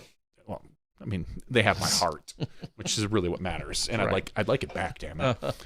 No, but I'm saying, like, what a good investment, what a good way to start building your team. Winning doesn't always lead to disc sales. We know that. It helps quite a bit, but the best player in the world isn't necessarily selling the most discs. The most liked player probably is selling the most discs, and if you have Simon Lizotte and Silva Saarinen, who are the most liked players, my guess is that your disc sales are doing mighty fine. And as we've talked about on this podcast, MVP has come from what you could have argued a few years ago, a 5th, a 6th level manufacturer, to maybe 3rd behind Innova and Discraft. And they would maybe argue with that categorization, depending on what metric you're looking at. Exactly. It depends on what metric. I mean, we know that Innova and Discraft both hold, I think, relatively large retail sales. I don't know. I don't believe MVP has those same. So if you're talking just pure disc sales, I think probably they're 3rd. If you're talking, now again, if you're talking fandom in the sport from the hardcore players, the ones that watch on DGN, they might be number 1 right now. Well, and that's always part of the question, it's hard too, to say. is we'll know more when they release more about their... True, and also what holds more value. Yes, that's the fandom within the fan surveys. The retail sales. Well, no, I'm just saying of the fan surveys of the hardcore fans that are also watching and filling out this survey Mm-hmm. compared to the other 98% of disc golfers that have no idea the survey even existed. Yep. And who knows where they all stand. Like, we're not going to know that. But it's interesting. And I'm not discrediting the survey, obviously, in any capacity. I'm just saying the survey is It's for clearly hardcores. pulling in the most hardcore disc golfers that have found their way to the internet to even find the survey and to fill it out. I think you could probably extrapolate a little bit and think Simon still might be very close, if not the top, due to his YouTube stuff, even amongst your average fans. But I think Paul McBeth, regardless of what that fandom survey says, Paul McBeth is probably still the most recognizable name in the sport. Just based on the disc sales and his longevity, his wins, his world championships, Simon might be the most liked amongst the hardest core disc golf fans. But I think when you get to, like, kind of like what Joey Tamale was saying last week about the different rings of disc golf, Right. Like sure, Simon probably has the inner core nailed down and somewhat of that outer or that middle core because of his YouTube. But when you start pushing out to like the Paul McBeths of the outer core, that's when, not even Simon can quite touch that. So, and that's my opinion. I don't know for sure because neither of us know disc sales. But I'm going to take a wild I've got guess. some discs for sale. That's You what do I do. Paul McBeth ones? Sure. Simon Lizotte ones? Sure. Silva Saarinen ones? Ooh, not yet. You son of a you sexist No? No, I think you've got a lot of other FBO discs though. I do. And you can find them on his What's It? Was it? No, What's Not? What's Not? What's It? Not What's It? What's Not? What Not? Can I What Not? What? Can I Not? quickly What go Not? off on? I'm going to go off on a quick tangent since you happen to bring up Whatnot out of nowhere. I did bring it up. I hate. I again, we can all argue till everybody gets blue in the face, and I'm fine with that. I do not like, and I know this is going to sound incredibly biased, and that's fine. I do not like our manufacturers hosting Whatnots. Oh, I don't care at all. I know, and you and I will vary on this. You and I've kind of had this conversation for the last 20 years. Well, yeah, in a different way about collectibles and various discs. I get it. I don't like it. I'm just gonna say I don't like it. I think if a you manufacturer are cutting. Yeah. You are cutting your brick and mortar and your thousands of other retailers off at the knees. It depends what you're selling. Largely, I agree with that. It does depend on what you're sending. Imagine Discraft did a Whatnot, and they were the ones that sold all the battle packs. They're just like, hey, we're gonna do. We have 1,000 battle packs. We're gonna do a Whatnot. We're not even gonna give them to the manufacturers or whatever. Would you be offended at that? Would you have a problem with that? Or are you more offended if you're like, if they do cut you in and they still do a Whatnot? If they say, oh yeah, we're going to give them to our wholesalers or smaller sellers, and we're also going to sell a couple here. Well, that's such a goofy, that specifically is a goofy example only because A, you don't know what's in them. Yeah. And B, there's no value in selling them for more than the retail price. Like, we get them at a wholesale price. You're instructed to sell them at a retail price, and pretty much everyone did just that. So that's not a great example. What it would be a better example is they said, hey, we're releasing the 6-time claw discs, which they just released on Thanksgiving, Black Friday. We did a special run of 6-time claws where instead of the 4 claw, they made the 6 claw, and then they just auctioned them all off on Whatnot. I wouldn't love it. I don't care. Like, again, I'm also under the understanding, like, yes, you want to make relationships with the people who sell a majority of your plastic. That's great. But selling direct to the consumer, I have no problem. There's so many, like, but in an auction capacity, I kind of don't. When you control all of the when you're controlling exactly what you've made, and then you're pulling the best gems or most highly sought after items, and then hey, again, disc sales are not a part of my overall livelihood, so I have even less dog in this fight than normal.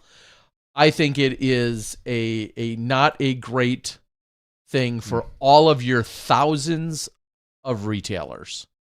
I think it's in poor taste. And I'll say that about any manufacturer, and I think I saw one of the first manufacturers finally doing a whatnot. And then I even struggle with like where that line is as to who should or shouldn't, like how big of a retailer should or shouldn't be doing them. What are they selling?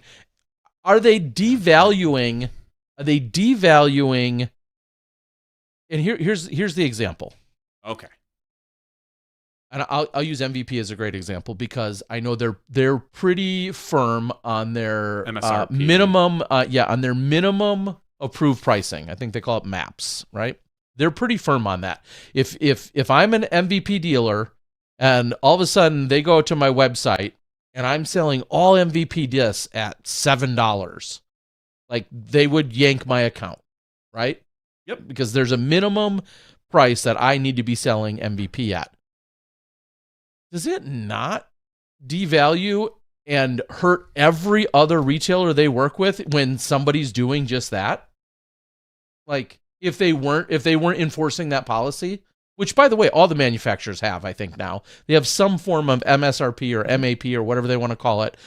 And then you have a retailer that is frequently selling far below that on whatnot. Is that not? Yes, you should not be doing that as a retailer. Well, again, it depends.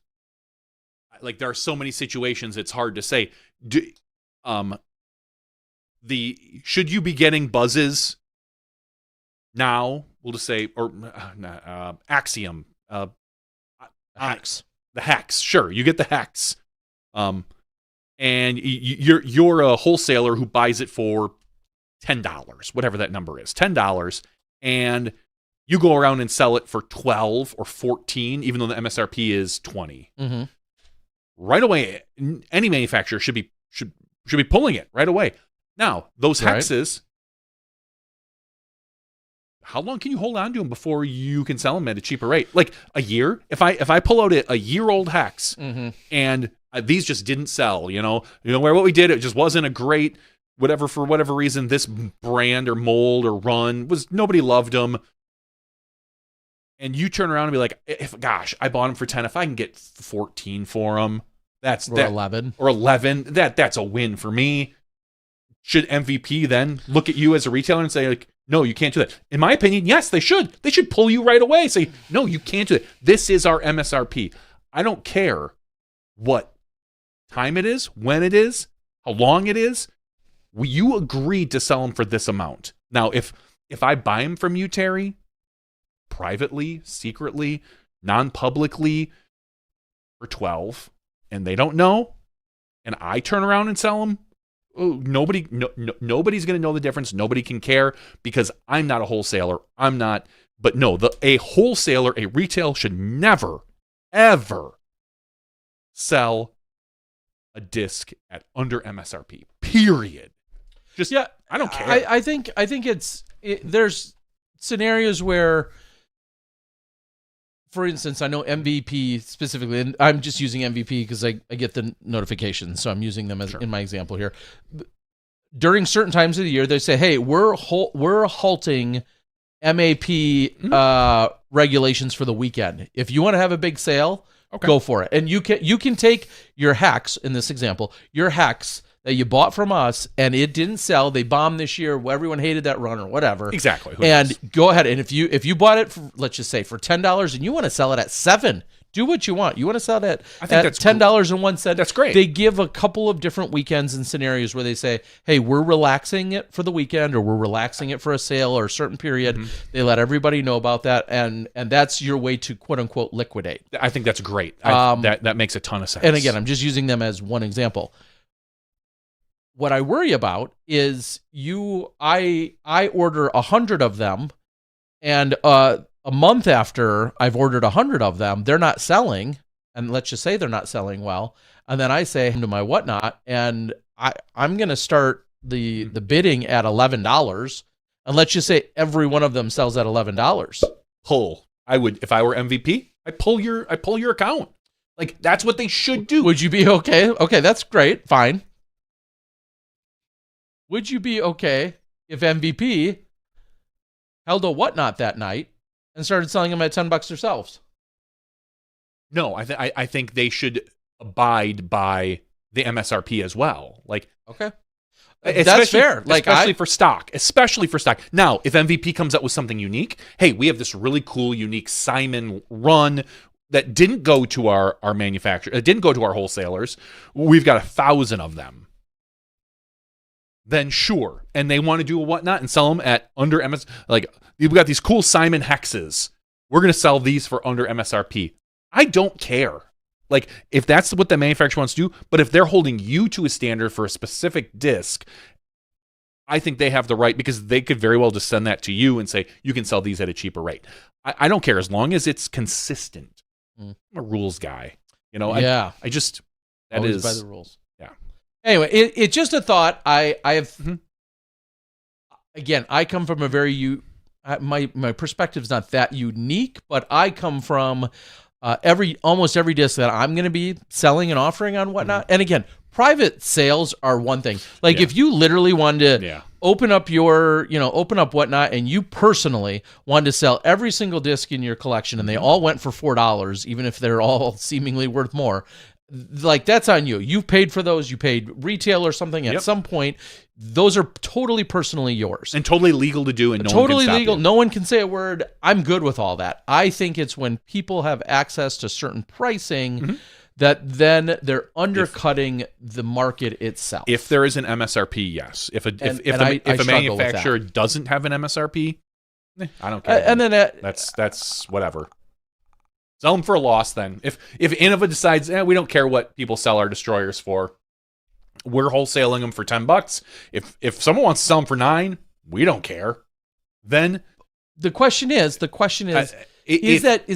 tainting or devaluing the pool of those discs and of all the other retailers that are trying to sell them at a normal markup? Sure, but Innova shouldn't care.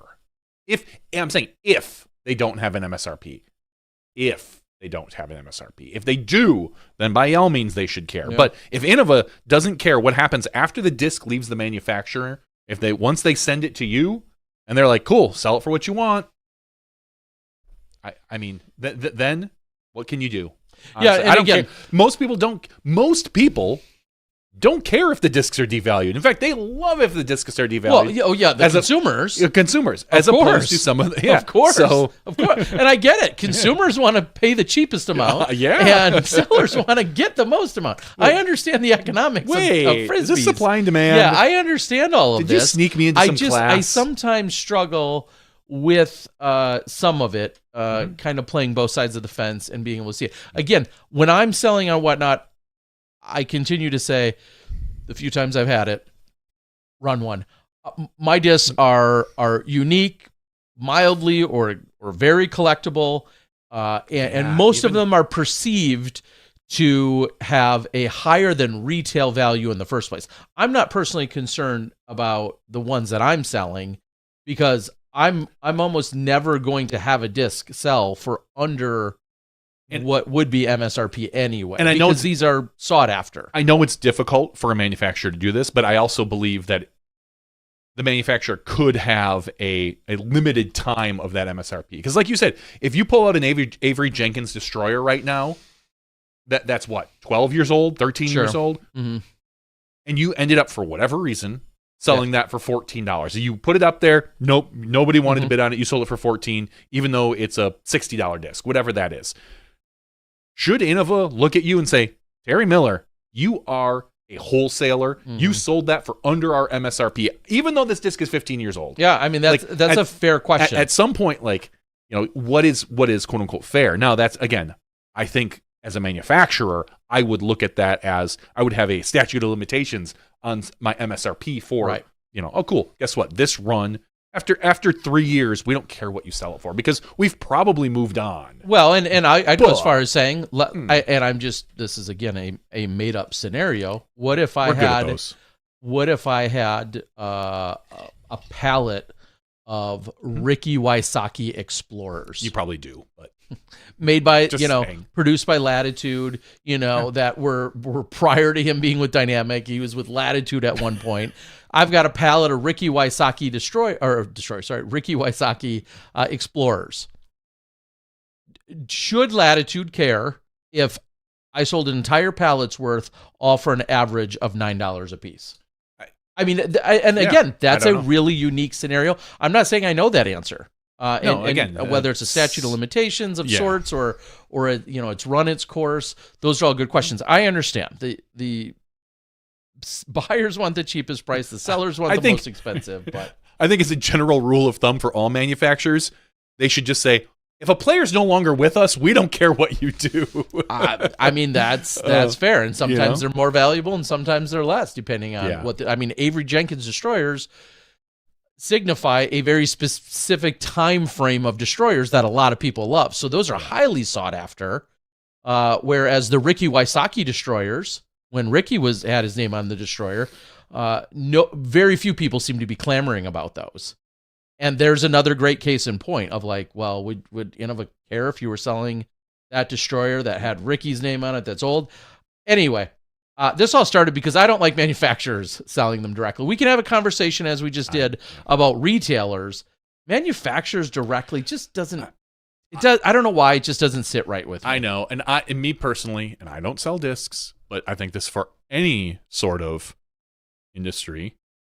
I have no problem with the manufacturer selling to the consumer, whether it's cars like Tesla, and here in Wisconsin you have the auto industry or I don't have a problem with them selling directly. I've come to accept the pro shops and the other things, but I think running something like an auction, an auction or what's the difference between that to me and a mystery box? They're getting rid of stuff that probably didn't sell anyway a lot of times. Yeah, I guess it depends on what it goes for. Yeah, cool. Guess what? Here's our mystery box. You're getting 10 discs for $80. Does it? Good luck. And does it impact your decision if what they're doing? If they're auctioning like the coolest stuff that you've seen out of that company in a year? No, I don't really care.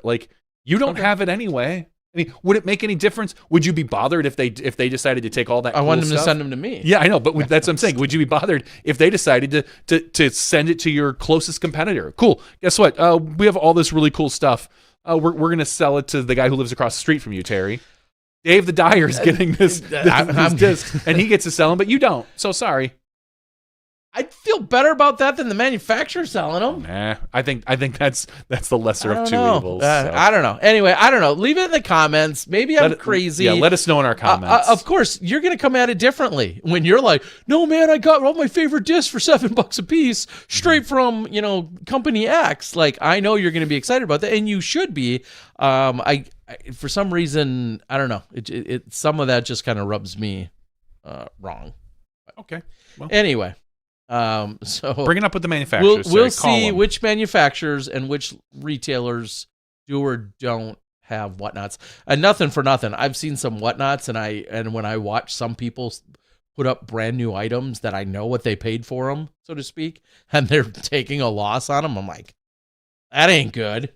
Hey, you paid X and you just got half of that, but the seller or the buyer is happy. So it makes the world go round one way or another.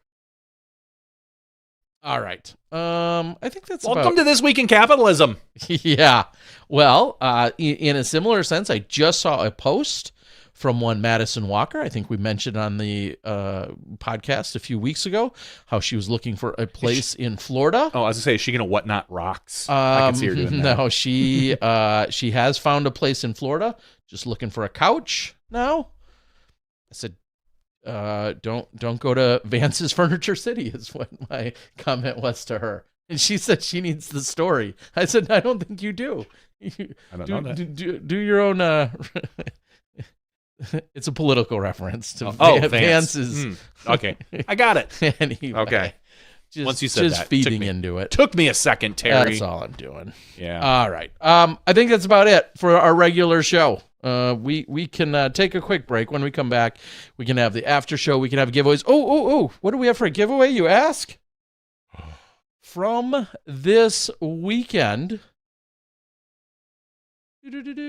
a Chain Hawk 14. It's not even recycled, and it won't be found on Whatnot. A Chain Hawk 14 disc. This is a disc from the Players Pack this weekend. This specifically, as the event was sponsored by Dynamic Discs again, is a Deputy, and it's got the event stamp on it from this weekend. So this will be going out to a lucky winner of our Patreon. So thank you to Chris, Lori, the entire crew. TD of the Year, Tyler Searle was on site doing Congratulations. work. Doing work as he always does, along with the entire Chain Hawk crew, which was awesome. It's just always awesome to be down there, and so many good people down there. So love it. But that will be our Patreon giveaway coming at you. So, all right. For Chandler Kramer, congratulations yet again. Hope you guys like the action out there on the channel. Make sure you check in with Disc Golf Van Life for the FPO action when that gets released. It was a great weekend, and we had a lot of fun with it. And again, congrats to Chandler. We'll take a quick break. When we come back, we've got a giveaway. We got other random stuff for you. All of that on the other side when we have our after show. We'll see you then. You step inside the Smashbox. Thank you to our $2 and above patrons. Your name is listed below in the credits. If you are interested in being listed as a producer in the Smashbox TV credits and supporting this and other fine podcasts, please visit patreon.com/SmashboxTV.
Hello, everyone, and welcome to Smashbox TV Podcast 585's After Show. Been thinking a little bit. Never a good idea. I don't believe it. Just about where we sit in our studio. Okay. And I know we're kind of in a, like, each of us, if we stretch out our arm, could touch the wall next to us. Mm-hmm. But I'm wondering if like, change things up a little bit. Go to maybe a one shot of the two of us. Maybe turn ourselves so we're facing each other more. Ooh. Maybe instead have the guest like as a screen in between us or something. I don't know. I've just been trying to think of other ways to shake up a little bit of the broadcast, the podcast. Right. You know, maybe I've always wanted to build a nice. I don't mind our backdrop. Not gonna lie, but having something a little nicer behind us that we can. We could level up like the Foundation Boys. They got a nice looking set. I'm sure they do. Yeah. Just saying. But just in general. Yeah, let's switch this up. I always think that like get your Patreon in now so we can make Johnny look pretty. Oh, geez, it's going to take way more than that, my friend. Yeah. Way more. Send your miracles too, along with your $50. Yeah. Yeah. I mean, it could be a full renovation studio. Outright studio in here, huh? I've always thought about it. Put it against that wall? I originally thought about putting it along the wall to our right, which is I mean, we could change that or leave it. Yeah, I bought some really cheap vinyl flooring and I put it up there, and so it's kind of like a wooden wall, which is where we put the minis for our Mhm. Patreon supporters. I've thought about like just rotating everything a little bit, and then I was also thinking like, well, where then do I put the TV so we can? Because I would want the TV over here, but that really kind of cuts the room off. We don't have the depth that we normally do. I've thought about a few things, which is why that was originally going to be done. I was actually thinking about trying to have 2 studios in here, like one for the podcast, and then have kind of a different look for something else that maybe we want to do in the future. I didn't get around to it. I think. And that thing in that background is not the best, honestly. No, I don't think that reflects. is. I think we could find some other stuff, but Yeah, I didn't like that one. I feel like feng shui. Feng shui. This is very non-feng shui to me, the way we do this, because for those, this is really pulling back the curtain, yeah. almost literally. Yeah, the curtain's right behind us. The curtain behind us we've then goes pushed it up into a the little rest of the of John, or a part of Johnny V's unfinished basement, and it feels weird having the door directly behind us. I think this is like a whole security feng shui, like Yeah, they tend to say like don't. where you don't, yeah. But I also think So if there was a killer that wanted to come down and interrupt our podcast, we wouldn't even see them coming. They'd just bust through this curtain behind us, and we would never know. You mean like my son, the scary murderer? Yeah. Because true story, and we'll get back to the thing. Last night, I was watching Monday Night Football. About 10:15, I decided, all right, I'm going to get ready for bed. I don't want to watch the end of this game. I don't really care who wins or loses. I go and brush my teeth, lay down in bed. I start reading and looking at my phone. It's to be about 11 o'clock, and I'm like, all right, it's time for sleepy time for Johnny. My wife has already fallen asleep at this point. Turn off the light. I lay down. I wear headphones to sleep, like these little tiny ones I put in. They're Oslos. I forget what they are. But I put them in my ears, so I can't literally hear anything when I sleep. It's got white noise in it, and it helps me sleep. Well, I am woken up to my son, who's 6'8", Screaming bloody murder standing over the bed, basically. with a knife. Not quite. 2 knives. But, Mom, Dad. One for each. No, no Norman Batesing. He was just standing on the side of the bed. He said he knocked on the door. I didn't hear it because I have my headphones in. My wife, who doesn't wear headphones, apparently didn't hear it. And I kind of rely on her, so I had to have a conversation with him. I'm like, listen, if you're going to come into the room, like flip on the light so I can see you're coming, because he scared the living piss out of me. I wake up and there's a shadow of some big-ass dude in my bedroom. And so he was kind of upset, and he was like kind of tired. And I'm like, whoa, what's going on? And he's like, ugh, something's beeping downstairs, down here. And I thought, God, what could be beeping? Gotta be. And I thought originally, like, it's gotta be some of my equipment. Mm-hmm. So I'm like, all right, let me come downstairs. And it's midnight at this point. I'd been asleep. I was in a deep ass sleep. And I come down, I wait. I kind of walk into this room where all the electronics are, and I listen, and then I hear a beep, and it's not coming from this room. And he looks at me and he goes, it's coming from an outlet. I was like, outlets don't make noise. I literally told him, I said, outlets do not beep. He's like, no, it's coming from right here. I think I listened to it. All the lights are on down here, because he went searching for this beep because he didn't know where it was coming from. And I look at the outlet that he points to, and I'm like, there's no way it's coming from that outlet. And then I look straight up from the outlet. Fire alarm, carbon monoxide thing. And I look at him, I go, really?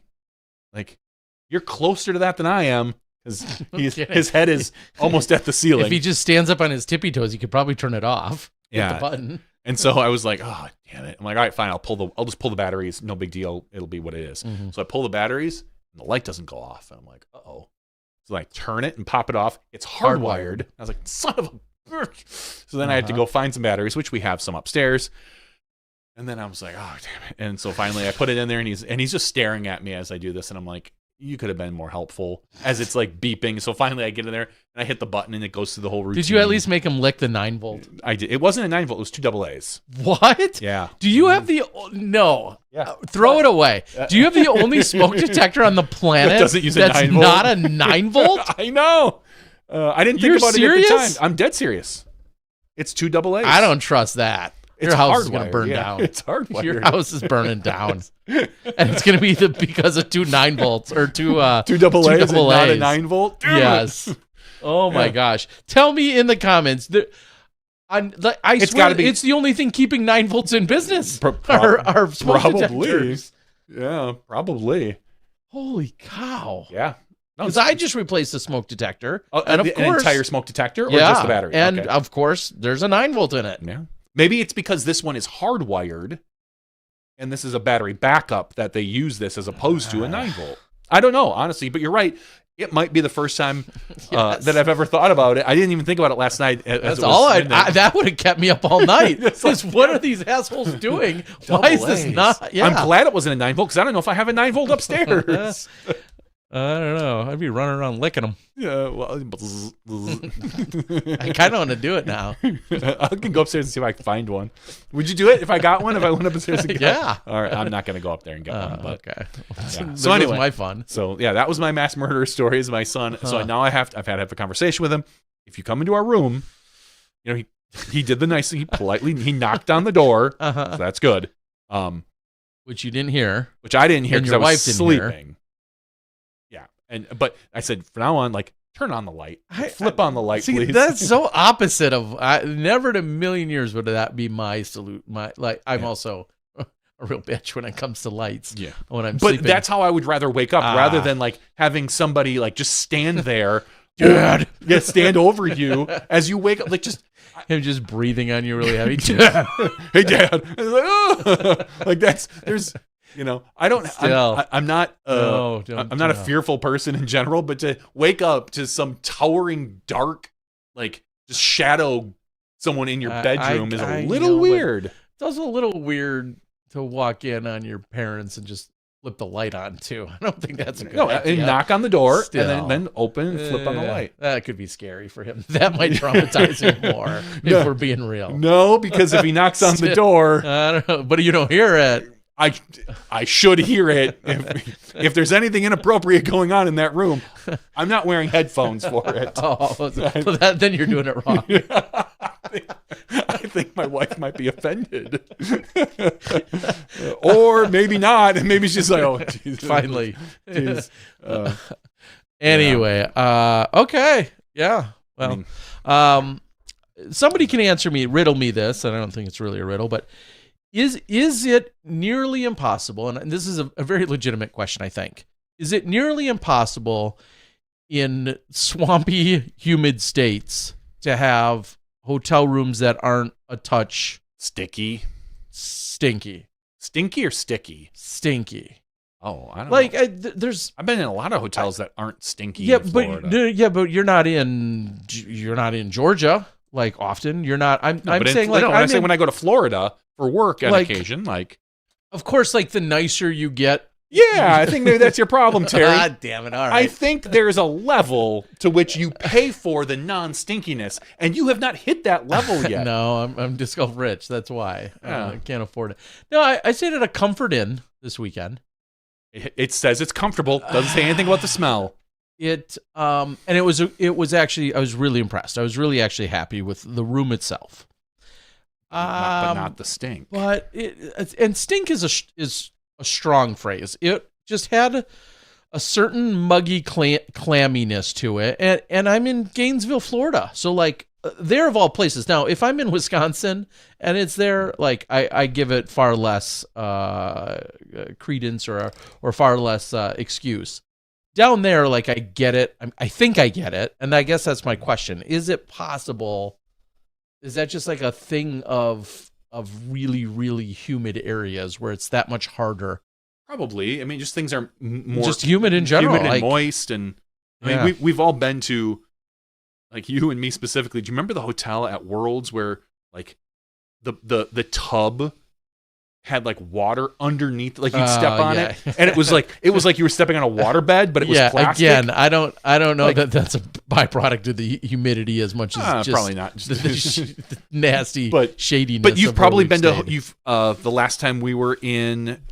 Oh God, we went to a hotel, not you and I, but my wife and I, and the floor was almost waxy, sticky, because it was hot and muggy. It was summer, and you get there and you're kind of gross. It's not dirty, but it just feels like a little moist and sticky, and it's a combination of the heat and the type of flooring. I think extreme heat or long periods of time just wrecks stuff. Well, and then you have people, with a lot of varying habits in and out of those places as to, how they control it, what temperatures are at. Some people that like it at 64 degrees versus 72, even from the air conditioning units and whatnot. Sure. Yeah, I get it. I provide some leniency there, but there's just a touch of the musty smell that really sucked. That's the only thing that I didn't like. All right, I'm going to read a few things off the board. Artie says, I'd be happy to have more of my product out there in the world. We were talking about earlier about the sales and the whatnot. Abide by the contract. If it doesn't sell, I can't sell them cheap. More power to me. And then Bob Goike says, Terry is arguing that the producer shouldn't be paid for their best work. And I think you were still talking about when I said, should someone, we'll say at MVP or Dishcraft or wherever, if they held on to specific gems and then put them on their whatnot, that's what I think when you were arguing or bringing up that point. And I don't know if best work is necessarily how I would categorize that, if that's what you were referring to. I just think you go, we'll use an example, you grab a Luna, you put this really crazy stamp on with this other stuff, and it's not necessarily the best work, it's just like unique. Maybe it's the best of what's left in the warehouse. Maybe they've shipped out a bunch of stuff and they're like, oh, we got this stuff. This is the best of what's left. There's better stuff out there in the world, but this is what we have, the best in the warehouse. I don't know. Yeah. Anyway. At some point, even the worst is the best that's left in the warehouse, right? I guess, depending where you set your bars. Artie also asks, are she, as in Madison Walker, and Vinny not a thing? They are not a thing. Aaron, good to see you, buddy. Hope you're doing well. Can we get the real story of why this show is called Smashbox? Okay. John says, I love the after show. Awesome, John. We appreciate it. Thank you, buddy. Funky batteries in our hardwired ones. We have specialty funky, like not 9 volts, like some other, like random, not like a 9 like or even. What are the really? They're small. They're a little bit stout. Are they like a? Sure. What size are those called? Where they're like a little bit. They're like a double A, but they're half the size. But like half the size. What were those called? I'm looking. Oh, I want pictures though, because there's obviously everyone knows about double A, triple A, which are even skinnier. Yeah. I've never seen a quadruple A. Maybe that's a quadruple A. No. But then there's C, D 9 volts. D 9 volts. Oh, no, CR2s? Is that what? No, I think CR2. Are those the flat ones? I believe No, they're cylindrical. Yeah, CR2s. It's a CR2 then. Yeah, Okay. you're talking about a CR2 here. Yeah. Yeah, because the small cylindrical ones, those are I think all four. Like they usually have like 4 digits. Yeah, those are 2025 or something. 2016s and 2032s is typically what those are. Yeah. Anyway, it's battery talk. Yeah, we're talking batteries. Little charged conversation here. Who got a disc from Trash Panda Pay It Forward thing? I got one and gave one. Let me quickly. I want to touch on that.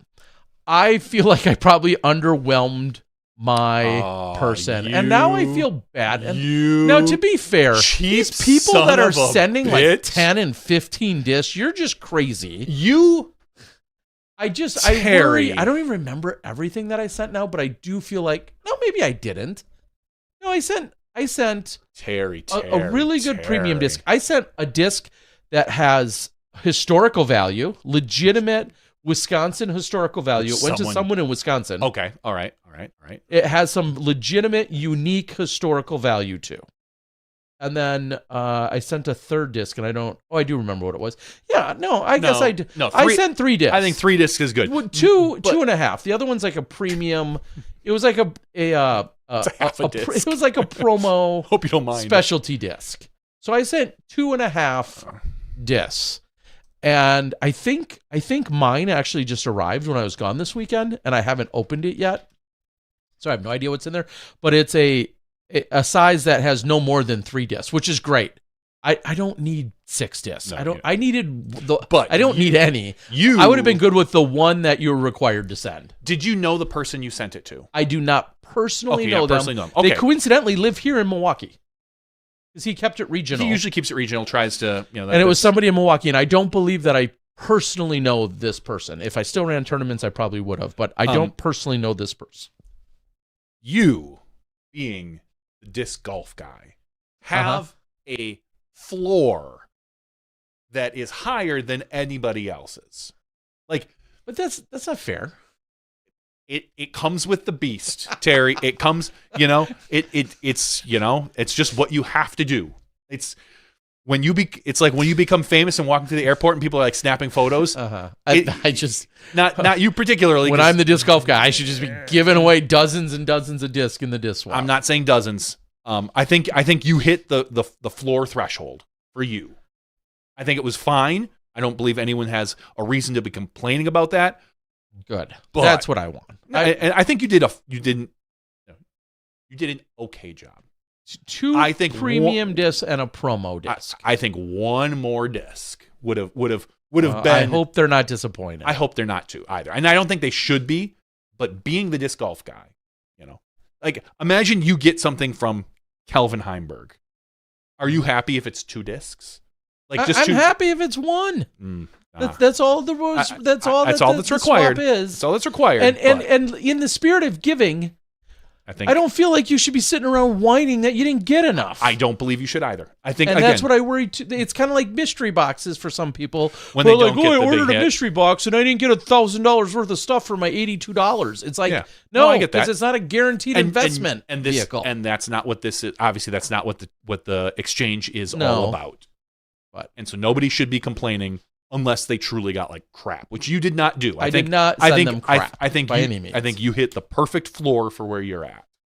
I think anything less than that Sure. might be a little disappointing, especially people and again, it's because people know your collection. You have so much plastic. But we're also talking about like unthrown or recycled discs that have lived their life. Yep. I'm just saying, you unfortunately. I'll say this. I maybe have term. less used discs than most people. If you really think about it, though. No, I agree. Because in general, yeah, because you didn't. Like, you didn't I might go have a through lot ton of new discs, discs, but I don't have a lot of used discs. If you ever want some, I have some. Yeah, let's start giving yours away.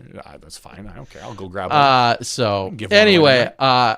that's what I can say. I don't know. I did not open mine. I guess it would only be appropriate to make a video of what I received for mine. But I do believe mine came in. Now mine came from a totally different region of the country, though, I believe, which I thought was different. I thought I would get something from somewhat around here as well, but mine seemed, from what I saw from the return Maybe address, everybody around here declined you. They're like, "Goo." Like, I know that guy. That could we be. need to pull in a stranger. So at any rate, yeah, that's Carolina Chainbanger says he sent 8 disc stickers and a Brixton card. way more than I sent. I mean, 8. But again, they're stickers though. It's not like 8 discs. I think, stickers, and a Brixton card is what I think he intended there. Oh, that could be. Yeah, and that's excessive. Not gonna lie. I mean, good for you. You're a better person than me, which doesn't take much. That doesn't take a lot. It takes about 5 discs apparently. Exactly. But yes, you. Congratulations. You went above and beyond, and you are a wonderful human being. Yeah, we all know that. Which is why you're on our. Which is why you're on our. But at a certain point, like, it's overkill. Unless you're just dying to get rid of stuff. Like, hey, I'm literally have no use for this. Get this the heck out of my house. They were 8 grooves. He didn't tell everybody. Yeah, that's true. Like, that's why I say, yeah. Caroline, he received 5. Yeah, I think I'm going to be on the low end, which I don't know if I regret at this point or not.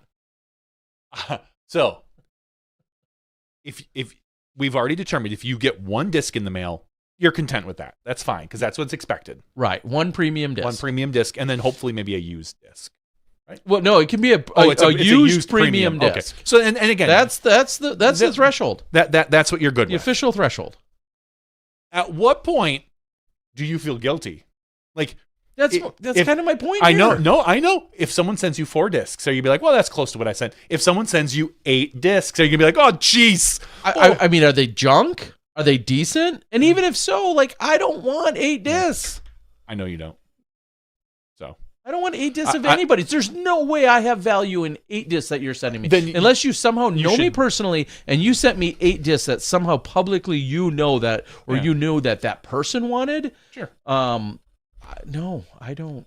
If you want to feel bad, go out to Reddit and look at some of these Trash Panda dolls. I see there's one out there from a couple days ago that it has 6 discs, a mini, is that a hot hands, a sticker, and a koozie. Yeah. Wow. Oh, that's somebody in the Wisconsin area too. I mean, the Ace Time sticker. Oh yeah, the Ace and Time. then in Eagle, Wisconsin. So this is a Wisconsin-based. We know you didn't send him this. That wasn't you me. Cheap son of a. No. Okay. And to be fair, I have also not gone out to Reddit for anything recently. This is the first time I've been on Reddit. But I'm sure, you're right that there's plenty. The only thing I saw. Yep, here's one. Someone sent 4 discs. Sheesh. Yep, a premium Scorch. Yeah, a fused Scorch, which is brand new. Is $22. It looks like a used Innova Jessica team stamp Weiss signed team by Jessica stamp something. If you Weiss scroll at the up, time. it might even say it. No. I don't know. Okay. And, it looks like a thumb track a of some sort. Top GT Buzz. Yep, GT Buzz, and then whatever the purple Sky Stone. I don't know that one. Discmania, but yeah, and then a sticker. It looks like so. Yeah, I mean, now, well, Terry, take this as a good learning experience. Next year, you can either not participate, or you can step up your game. I can't wait till I get to Reddit. The disc golf guy stiffed me. Here's the shit I got, and not enough of it. Please, if you get something from Terry, just burn him. Here's another one. There's a 3-disc one, a nice die disc of some sort, and two discs. I don't know what they are. They're that's custom a Kristen stamps. Tatar something or other, pure maybe, and I don't know what the other one is. Okay. Yeah. Anyway. Yeah. Okay. Well, nonetheless, I hope. They like the history. You've learned your lesson. And the unique discs that I sent. Yeah, and those are brand new, which I'm not saying you can't. The two discs that I sent were brand new, along with then a preemie or a preemie disc, as they used to be called, like a promotional type disc. Sure. It'll be. I guess it'll be interesting to see how it all shakes out, but. I'll have to open my box and then share with everybody. Carolina Someone says, sent a caramel apple pie with theirs. Oh, damn it. You could have sent some double G jerky. I think you still have some. That should be recycled because it's all expired. I know. The stuff have. Then you have to send that to Trash Panda so they can put that in a disc. That's a good call. Yeah, someone 2, 4, 6 discs, a metal mini, a regular mini, some stickers, like it's good for these people. These are Gyropalooza ones, Trash Panda ones. Yeah, go out and Reddit and you can surf and see how Terry's cheapening out on everybody. 6 discs, 6. Oh, that's the Royal Box. Never mind. 4 discs. Ooh, that's something different. Yep. Yeah. Mystery box haul. A lot of mystery box stuff. Yeah, tis the season. Gyro. There's a lot of boxes. At any rate. Yeah. Oh, I didn't realize I was sitting next to such a cheap ass. I'm sorry. This got real awkward real quick. I mean, I don't feel like I didn't. Yeah. Keep digging, Terry. Here's a shovel. Keep digging that hole. I didn't. How deep can you go, I absolutely exceeded the minimum. Way to go, Terry. Yay. Well, if my Secret Santa person wants more, just tell me. You can come over and pick a whole bin of stuff, right? I'll just let you go. It'll be like supermarket sweep, right? Just come on into my storage and shop around. I'll get the heater all fired up and bring hot chocolate, and you just shop to how about everything you can carry. All right. $12,000 worth of stuff if you need it. Whatever. Just shop till As long as you post it on Reddit. This is what the disc golf guy gave me. right. Right. You let me shop. Oh, wow. Anyway, Goiki Bob says sent 4, received 2. Very nice. See? There you go. Yeah. That's more like it. This makes me feel better. Not those Reddit posts where people are overdoing it, but Bob, your minimal take. Nobody has ever accused me of being an overachiever. I have. You are an So overachiever. I don't know about. I don't have any expectations. Aaron says the disc cost me just 3 months. Cost me 3 months ago, 28 plus shipping, and I sent mine priority, costing another $11. But it was cool. I would do it again. It's about giving, not receiving. And Terry, I had an offer come in this morning to work on a small island near Samui to uplift a small resort owned by a guy that owns all the fast cats that shuttle people between islands. I understand that there's a lot of room for a course close by on Koh Tao, famous for the full moon parties. Oh, no.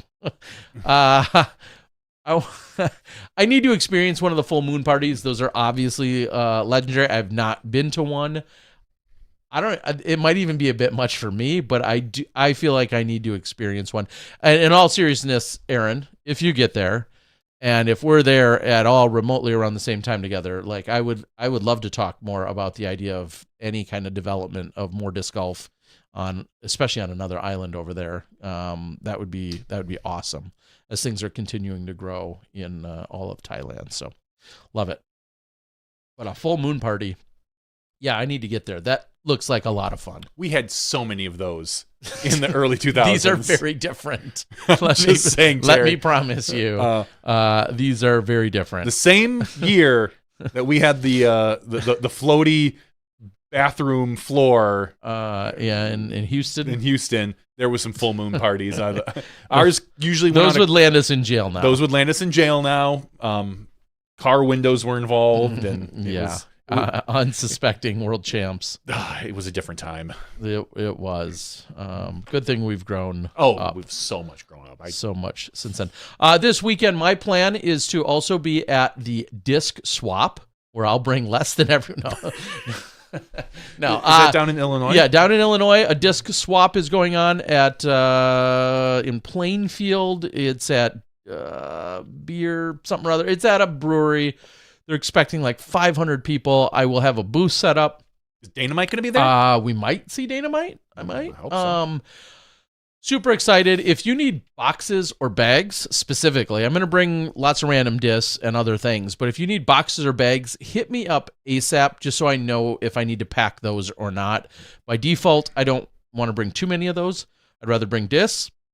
But I know it's really easy to drop off boxes and bags with people as well. And it's a lot more economical than just shipping them. So I will be bringing some of those along this weekend as well. But looking forward to it this weekend. And if you bring Terry 5 boxes, he'll give you 3. So congratulations. Right. But they'll have a Johnny V autograph, and that's worth so much more. So much more. Or something like that, right? Yeah. Sounds like a good deal. All right, let's give some stuff away. Thanks to our friends at the Chain Hawk, from the Chain Hawk Club, specifically for the Chain Hawk Open this weekend. And I'm talking about the Gainesville Chain Hawks. And this is the stamp from this year's event, or one of the stamps at least.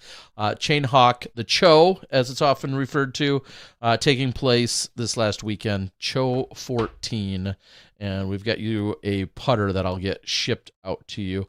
Also, one other real quick thing I want to get in there is that the Chain Hawks, who have been putting on this event, obviously for the 14 years, just made a post that one of their next big undertakings is actually a huge junior event that has over 100 juniors typically that come and play. It's not PDJ sanctioned.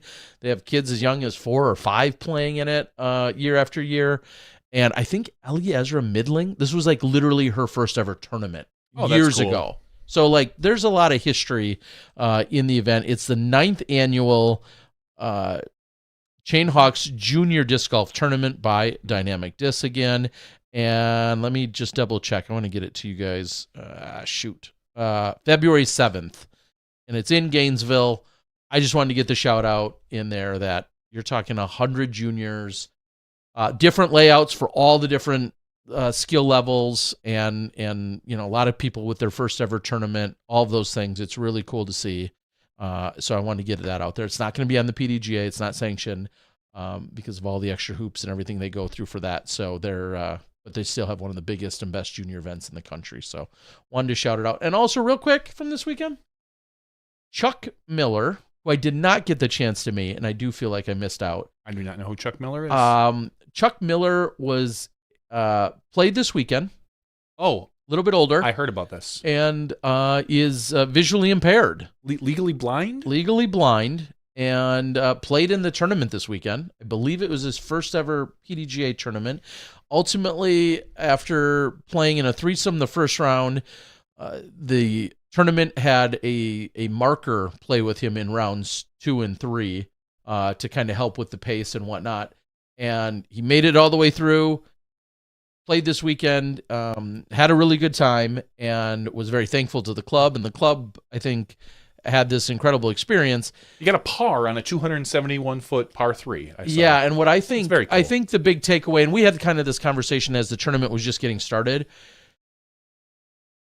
the overarching conversation about accommodations and concessions that are made, or accommodations that get made in terms of how to most appropriately be inclusive of people when it's most practical and applicable. And I think it's I don't want to say it's a tough conversation. It's not a tough conversation, but I think there's things that have to be considered and talked about. And I don't know any. I don't even know all the policies, to be honest with you. Yeah. We kind of looked up a few of them in terms of the PDGA, but I think it was truly enlightening to be thinking about, okay, what's practical, what's applicable, how do situations get handled? Animals can be utilized in certain scenarios with exemptions and whatnot. Those are all conversations that I think need to be had. And it was, Chuck playing this weekend kind of brought a whole nother set of questions to the table. And, do you get to stroke him for not watching his throws? I don't know what happened, but I think there is a conversation about just all of it. Like, what are best practices? Because clearly we want to be inclusive, and I think it's phenomenal that he was able to play and compete and complete. Right. But at the same time, you also have to take into account we'll just say the 100 other people that the speed of play, all that stuff. And specifically pushing daylight for the rest of the players when you're talking about, some of the shortest days of the year, where daylight is even more crucial than ever before at this time of the year. So again, I would hope and think that a player that understands their different abilities would reach out ahead of time, obviously, and make these accommodations. I would hope they would understand that, that they can't, but they shouldn't probably just show up day of, like not give you any warning and be like, all right, cool. Heads up. I need to be accommodated, or because that's not a reasonable expectation for a TD to be like, oh, okay, well, who do I put him with? Or him or her, how do we accommodate this? How do we navigate the whole round? Correct. Timing wise. Having that forethought is, I think, very important. And I would hope that we'd be able to accommodate things like that. Yeah, and they did a phenomenal job. Hats off to them. But what it does is it raises the bigger question too of in the future. I honestly kind of put my TD hat on for just a moment to start immediately thinking about different ways that things would get handled or addressed. Considering the situation. So, congrats, he completed the tournament, and congrats to the tournament for being able to make it a positive experience for him and make everything work the way it did. So, it was unique for sure. Ed asked, Terry, will you be attending the Disc Golf Expo East this year? Now, made the joke to Ben Kenny at USDGC when I interviewed him that he's got to move the weekend because I'm going to be in Asia already. And that holds true. And then it also... Well, then you need to host your own in the Far East. Yeah. Yours is East. Mine's Far East, buddy. East Asia. Southeast Asia, that is. And I believe the Expo, the South Expo may or may not even conflict also with some time in Asia. So I don't... As of right now, Disc East is, I think, for sure out. And Disc South is unlikely, which really sucks. I literally was looking at you're gonna have to wait for that the pictures today, and the news, and it sounds like they're partnering a little stronger with the Pro Tour, possibly, or maybe there's some help there, or some cross promotion, whatever it was. And all I thought was, man, I think I'm gonna miss this yet again this year, and it's gonna be difficult for you to be any in Asia. year. Yeah, bummer. Yeah, These are the tough choices in life. You know what's not a tough choice? Signing up for our Patreon. Patreon.com/SmashBoxxTV. You can easily sign up for that just by going to the Patreon website. This week we have 99 people eligible for our giveaway. If you want to be eligible, you can just sign up at Patreon.com/SmashBoxxTV. Terry, we are giving away this awesome Chainhawk putter. Let's pick a number. There are 99. I got 99 problems in a but Patreon. A putter ain't Ain't one. Yeah, they're gonna have 99 problems, but a putter ain't one. Let's do this. So let's boop. There we go. Got it up on screen now. So we need to generate a number. Make sure this is all up and on the up and up. What Let's number?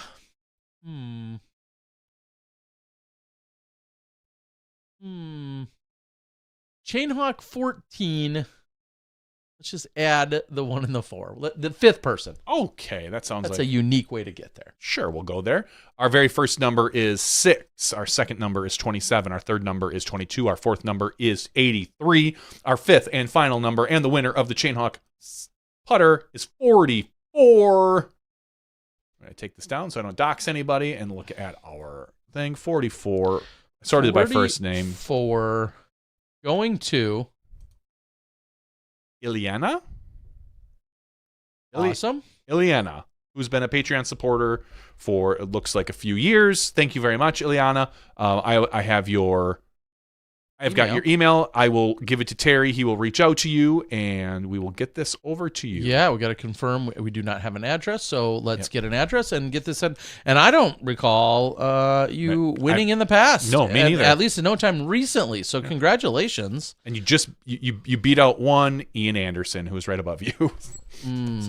So congratulations, Ileana. Yeah, thank you very much. Thank you for being a Patreon supporter. Appreciate it. It truly means a lot to us. Yes. Thank you so all much. these people on this list are my best friends. Right. I don't see your name here, Terry. Exactly. Nailed it. All right. With that being said, we want to thank you guys for joining us tonight. It's been fun. Congrats, Chandler Kramer, on the victory this weekend. Congrats, Rebecca Cox, on the victory this weekend, playing some incredible golf throughout and holding off some. This was one of the deepest fields in the FPO division at this tournament in the 6 years that I've been there. And I mean, I think one year we only had like 4 or 6 FPO players, and this year it was double or triple that, and a lot of really, really solid golfers throughout. So it was awesome to see. So congratulations to her on the victory. Congratulations to all the other winners and to the entire Chainhawk club. It was awesome to be there yet again this weekend. I very much appreciate the time down there in Gainesville.